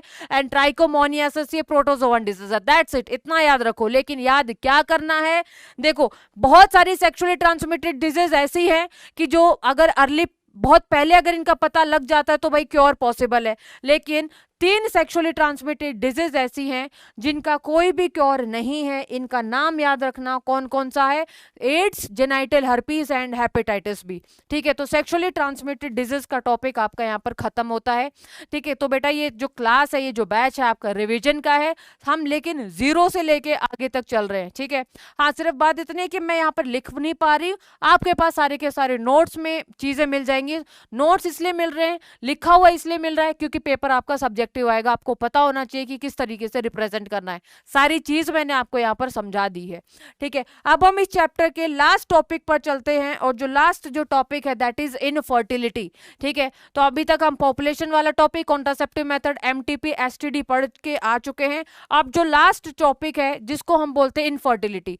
इनफर्टिलिटी का मतलब क्या है? इनफर्टिलिटी का मतलब है कि अगर कोई कपल्स मतलब अनप्रोटेक्टेड सेक्सुअल इंटरकोर्स कर रहा है कम से कम 1 से 2 साल तक, लेकिन तब भी वो कंसीव नहीं कर पा रहा, तब भी मतलब कपल प्रेग्नेंट नहीं हो पा रही है, प्रेगनेंसी नहीं अचीव हो पा रही है। ठीक है, so that is known as infertility. ठीक है, तो inability to conceive even after the regular unprotected sexual intercourse, ठीक है, फॉर 1 to 2 years, इसको हम इनफर्टिलिटी बोलते हैं। और इनफर्टाइल कपल को ट्रीट किया जाता है with the help of ART।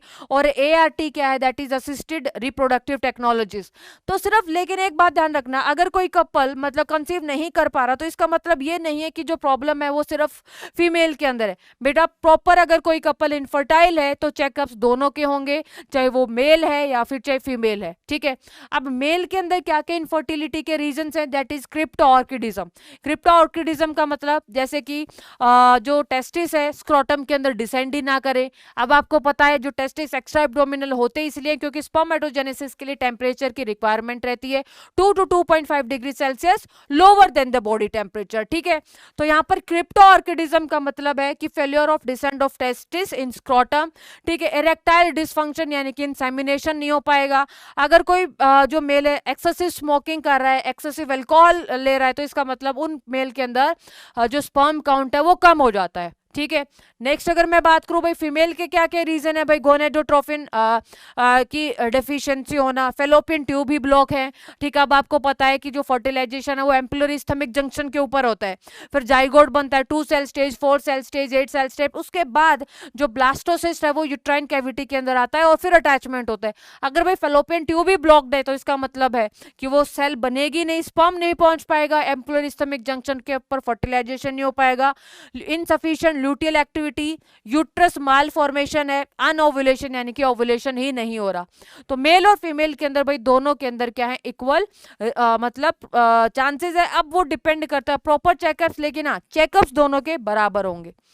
अब ART पर क्वेश्चन बनता है। ART के भाई इन विट्रो फर्टिलाइजेशन भी होता है और in vivo fertilization. In vitro fertilization का मतलब कि जो फ्यूजन है बॉडी के बाहर होना is in vitro fertilization. In vivo fertilization का मतलब जो फ्यूजन है बॉडी के अंदर होना। ठीक है, तो अब यहाँ पर कौन कौन सी टेक्निक्स है जिसके अंदर जिसको हम बोलेंगे इन विट्रो फर्टिलाइजेशन। ART के ऊपर इंपॉर्टेंट मार्क करो भाई, ART पर इंपॉर्टेंट मार्क करो, बनता है क्वेश्चन। देखो अब यहाँ पर क्या होगा, जैसे आपको यहाँ पर दिखाई दे रहा होगा कि यहाँ पर जैसे हम इन विट्रो फर्टिलाइजेशन के अंदर हमने एक टेस्ट ट्यूब ली। ठीक है, इस टेस्ट ट्यूब के अंदर पेट्री डिश ली हमने। ठीक है, यहाँ पर हमारे पास ये है एग है और हमारे पास क्या है? स्पर्म है। ठीक है, हमारे पास एग है और हमारे पास क्या है? स्पर्म है। ठीक है, तो यहाँ पर क्या होगा कि इन दिस मेथड हमने डोनर से, चाहे वो हस्बैंड है या फिर जो वाइफ या फिर डोनर, हस्बैंड या फिर डोनर से हमने एग और स्पर्म लिया और हमने टेस्ट ट्यूब के अंदर रख दिया। इन विट्रो फर्टिलाइजेशन का मतलब फर्टिलाइजेशन बॉडी के बाहर हो रही है। ठीक है, इन फर्टिलाइजेशन का मतलब है fertilization outside the body. Fertilization कहाँ पर हो रही है भाई? Fertilization outside the body, body के बाहर अगर फर्टिलाइजेशन हो रही है, लेकिन यहाँ पर एनवायरमेंट प्रॉपर वही प्रोवाइड कर रहा है जो बॉडी के अंदर है, ठीक है, तभी तो सरवाइव कर पाएगी सेल। तो यहाँ पर बॉडी के बाहर फर्टिलाइजेशन हो रही है, ठीक है, बॉडी के बाहर फर्टिलाइजेशन हो गया और उसके बाद होता है भाई नेक्स्ट जो प्रोसीजर है दैट इज एम्ब्रियो ट्रांसफर। दो टाइप का एम्ब्रियो ट्रांसफर होता है। तो देखो इन विट्रो फर्टिलाइजेशन के अंदर in this method ova from the wife और donor and sperm from the husband and donor are collected and are induced to form zygote under stimulated condition in the laboratory. Same जो condition है जो body के अंदर वो laboratory के अंदर provide की जा रही है। अब उसके बाद होता है एम्ब्रियो ट्रांसफर। दो टाइप का एम्ब्रियो ट्रांसफर होता है, ठीक है। अब देखो फ्यूजन होगा, जाइगोट बनेगा, जाइगोट के बाद 2 cell stage, 4 cell stage, 8 cell stage, zygote और early embryo up to 8 cell stage transfer कर दिया जा रहा है किसके अंदर? फेलोपियन ट्यूब के अंदर, जिसको हमने बोला जाइगोट इंट्राफेलोपियन ट्रांसफर, ठीक है। अब नेक्स्ट है आईयूटी। आईयूटी का मतलब है अगर ये मोर देन 8 सेल स्टेज है बेटा, 8 ब्लास्टोमियर है, ये ट्रांसफर हो रही है यूट्रस के अंदर, इसीलिए हम इसको इंट्रायूटेराइन ट्रांसफर। तो एम्ब्रियो ट्रांसफर दो टाइप का, जाइगोट इंट्राफेलोपियन ट्रांसफर, जाइगोट और early embryo up to 8 cell stage transfer होगा फेलोपियन ट्यूब के अंदर। अब लेकिन एक बात ध्यान रखना, अगर किसी फीमेल, अगर आपसे ये पूछे कि अगर कोई फीमेल इनफर्टाइल है, उसके पीछे रीजन है कि उसकी फेलोपियन ट्यूब ब्लॉक्ड है, तो क्या हम ZIFT कर पाएंगे? जी नहीं, यहां पर डू नॉट ऑपरेट, ये नहीं एप्लीकेबल है। This is not applicable if fallopian tube is blocked, if fallopian tube of a female, if fallopian tube of female are blocked, ठीक है। अगर फेलोपियन ट्यूब फीमेल की ब्लॉक्ड हैं तो फिर ब्लॉक्ड ही हो गई, तो बेटा अगर हम फिर उसके अंदर जाइगोट और early embryo up to 8 cell stage transfer करके करेंगे क्या? क्योंकि फिर आपको पता है 2 सेल स्टेज से 4, 4 से 8, 8 से 16, 16 से 32, फिर वो मूवमेंट करके तो आपके यूट्रस के अंदर आएगी। अगर फेलोपियन ट्यूब ब्लॉक्ड है तो ये नहीं होगा। उस केस में फिर क्या परफॉर्म की जाती है? IUT की जो मोर देन जो 8 सेल स्टेज है वो ट्रांसफर की जाती है आपकी यूट्रस के अंदर, इंट्रा यूटेराइन ट्रांसफर, ठीक है। चलो नेक्स्ट हम बात करते हैं, नेक्स्ट है भाई GIFT। GIFT का मतलब क्या है? गैमीट इंट्राफेलोपियन ट्रांसफर, ठीक है। GIFT is gamete intrafallopian transfer. अब जो गैमीट इंट्राफेलोपियन ट्रांसफर है बेटा, ये क्या होता है? देखो जो गैमीट इंट्राफेलोपियन ट्रांसफर है ये होता है इन विवो फर्टिलाइजेशन। ये क्या होता है भाई? In vivo fertilisation. In vivo fertilisation के अंदर क्या होगा? यहां पर ना जो फीमेल है वो एग प्रोड्यूस नहीं कर पा रही है, ठीक है, लेकिन सारे के सारे जो डेवलपमेंट के लिए जो एनवायरमेंटल फैक्टर्स है वो प्रोवाइड कर रही है। तो गैमीट इंट्राफेलोपियन ट्रांसफर के अंदर transfer of an ovum from a donor into the fallopian tube of another female who can not produce ovum but can it provide suitable environment for fertilisation and development. क्या मेरी बात समझे? कि यहां पर जो गैमीट इंट्राफेलोपियन ट्रांसफर है, fallopian transfer कहां होना है? फेलोपियन ट्यूब के अंदर। क्या ट्रांसफर होना है? गैमीट, यानी कि एग ट्रांसफर हो रहा है। फीमेल गैमीट नहीं बना पा रही, ठीक है, लेकिन दूसरी जो फीमेल से गैमीट लिया और फिर ट्रांसफर कर दिया फेलोपियन ट्यूब के अंदर, that is known as gamete intrafallopian transfer. अब फर्टिलाइजेशन क्या होना है? बॉडी के क्या होना है भाई?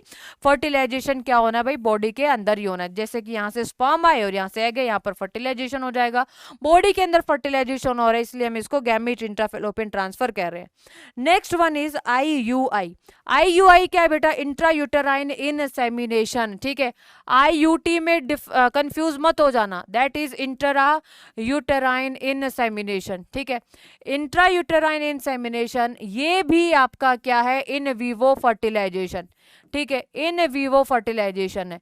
अब देखो अगर किसी अगर फर्टिलाइजेशन, ठीक है, अब देखो द सीमेन कलेक्ट होगा यहाँ से हस्बैंड से, ठीक है, और यू कैन से डोनर, और इंट्रोड्यूस होगा किसके अंदर? वेजाइना और यूट्रस ऑफ द फीमेल, ठीक है। तो अगर मैं बात करूं आर्टिफिशियल इंसेमिनेशन, आर्टिफिशियल इंसेमिनेशन अगर यूट्रस के अंदर हो रहा है that is known as intra uterine insemination. भाई नॉर्मल आर्टिफिशियल इंसेमिनेशन क्या होता है कि जो स्पर्म है वो ट्रांसफर कर कर दिए जाते हैं वेजाइना के अंदर, ठीक है, artificially, that is artificial insemination. अगर जो मेल है बेटा वो इनफर्टाइल है, क्यों? क्योंकि वहां पर जो स्पर्म का काउंट कम है। अब मैंने आपको बताया था कि पहले जैसे जो स्पर्म है, जो एसिडिक पीएच है वजाइना उससे बचेगा, फिर सर्विक्स म्यूकस से बचेगा, ठीक है, और उसके बाद यूट्रस के पास जाएगा, और उसके बाद आगे फेलोपियन ट्यूब के पास जाएगा, ठीक है। यही पूरा का पूरा प्रोसीजर था। अगर मेल के अंदर इनफर्टिलिटी आ रही है क्योंकि स्पर्म काउंट कम है, ठीक है, तो यहां पर डायरेक्ट जो स्पर्म है किसके अंदर ट्रांसफर कर दिए जाते हैं? यूट्रस के अंदर ट्रांसफर कर दिए जाते हैं। इसीलिए क्या बोलते हैं इसको? इंट्रा यूटेराइन इंसेमिनेशन, यानी कि यूट्रस के अंदर इंसेमिनेशन हो रहा है, सिर्फ जो पाथवे है वो क्या हो रहा है यहाँ पर? कम हो रहा है।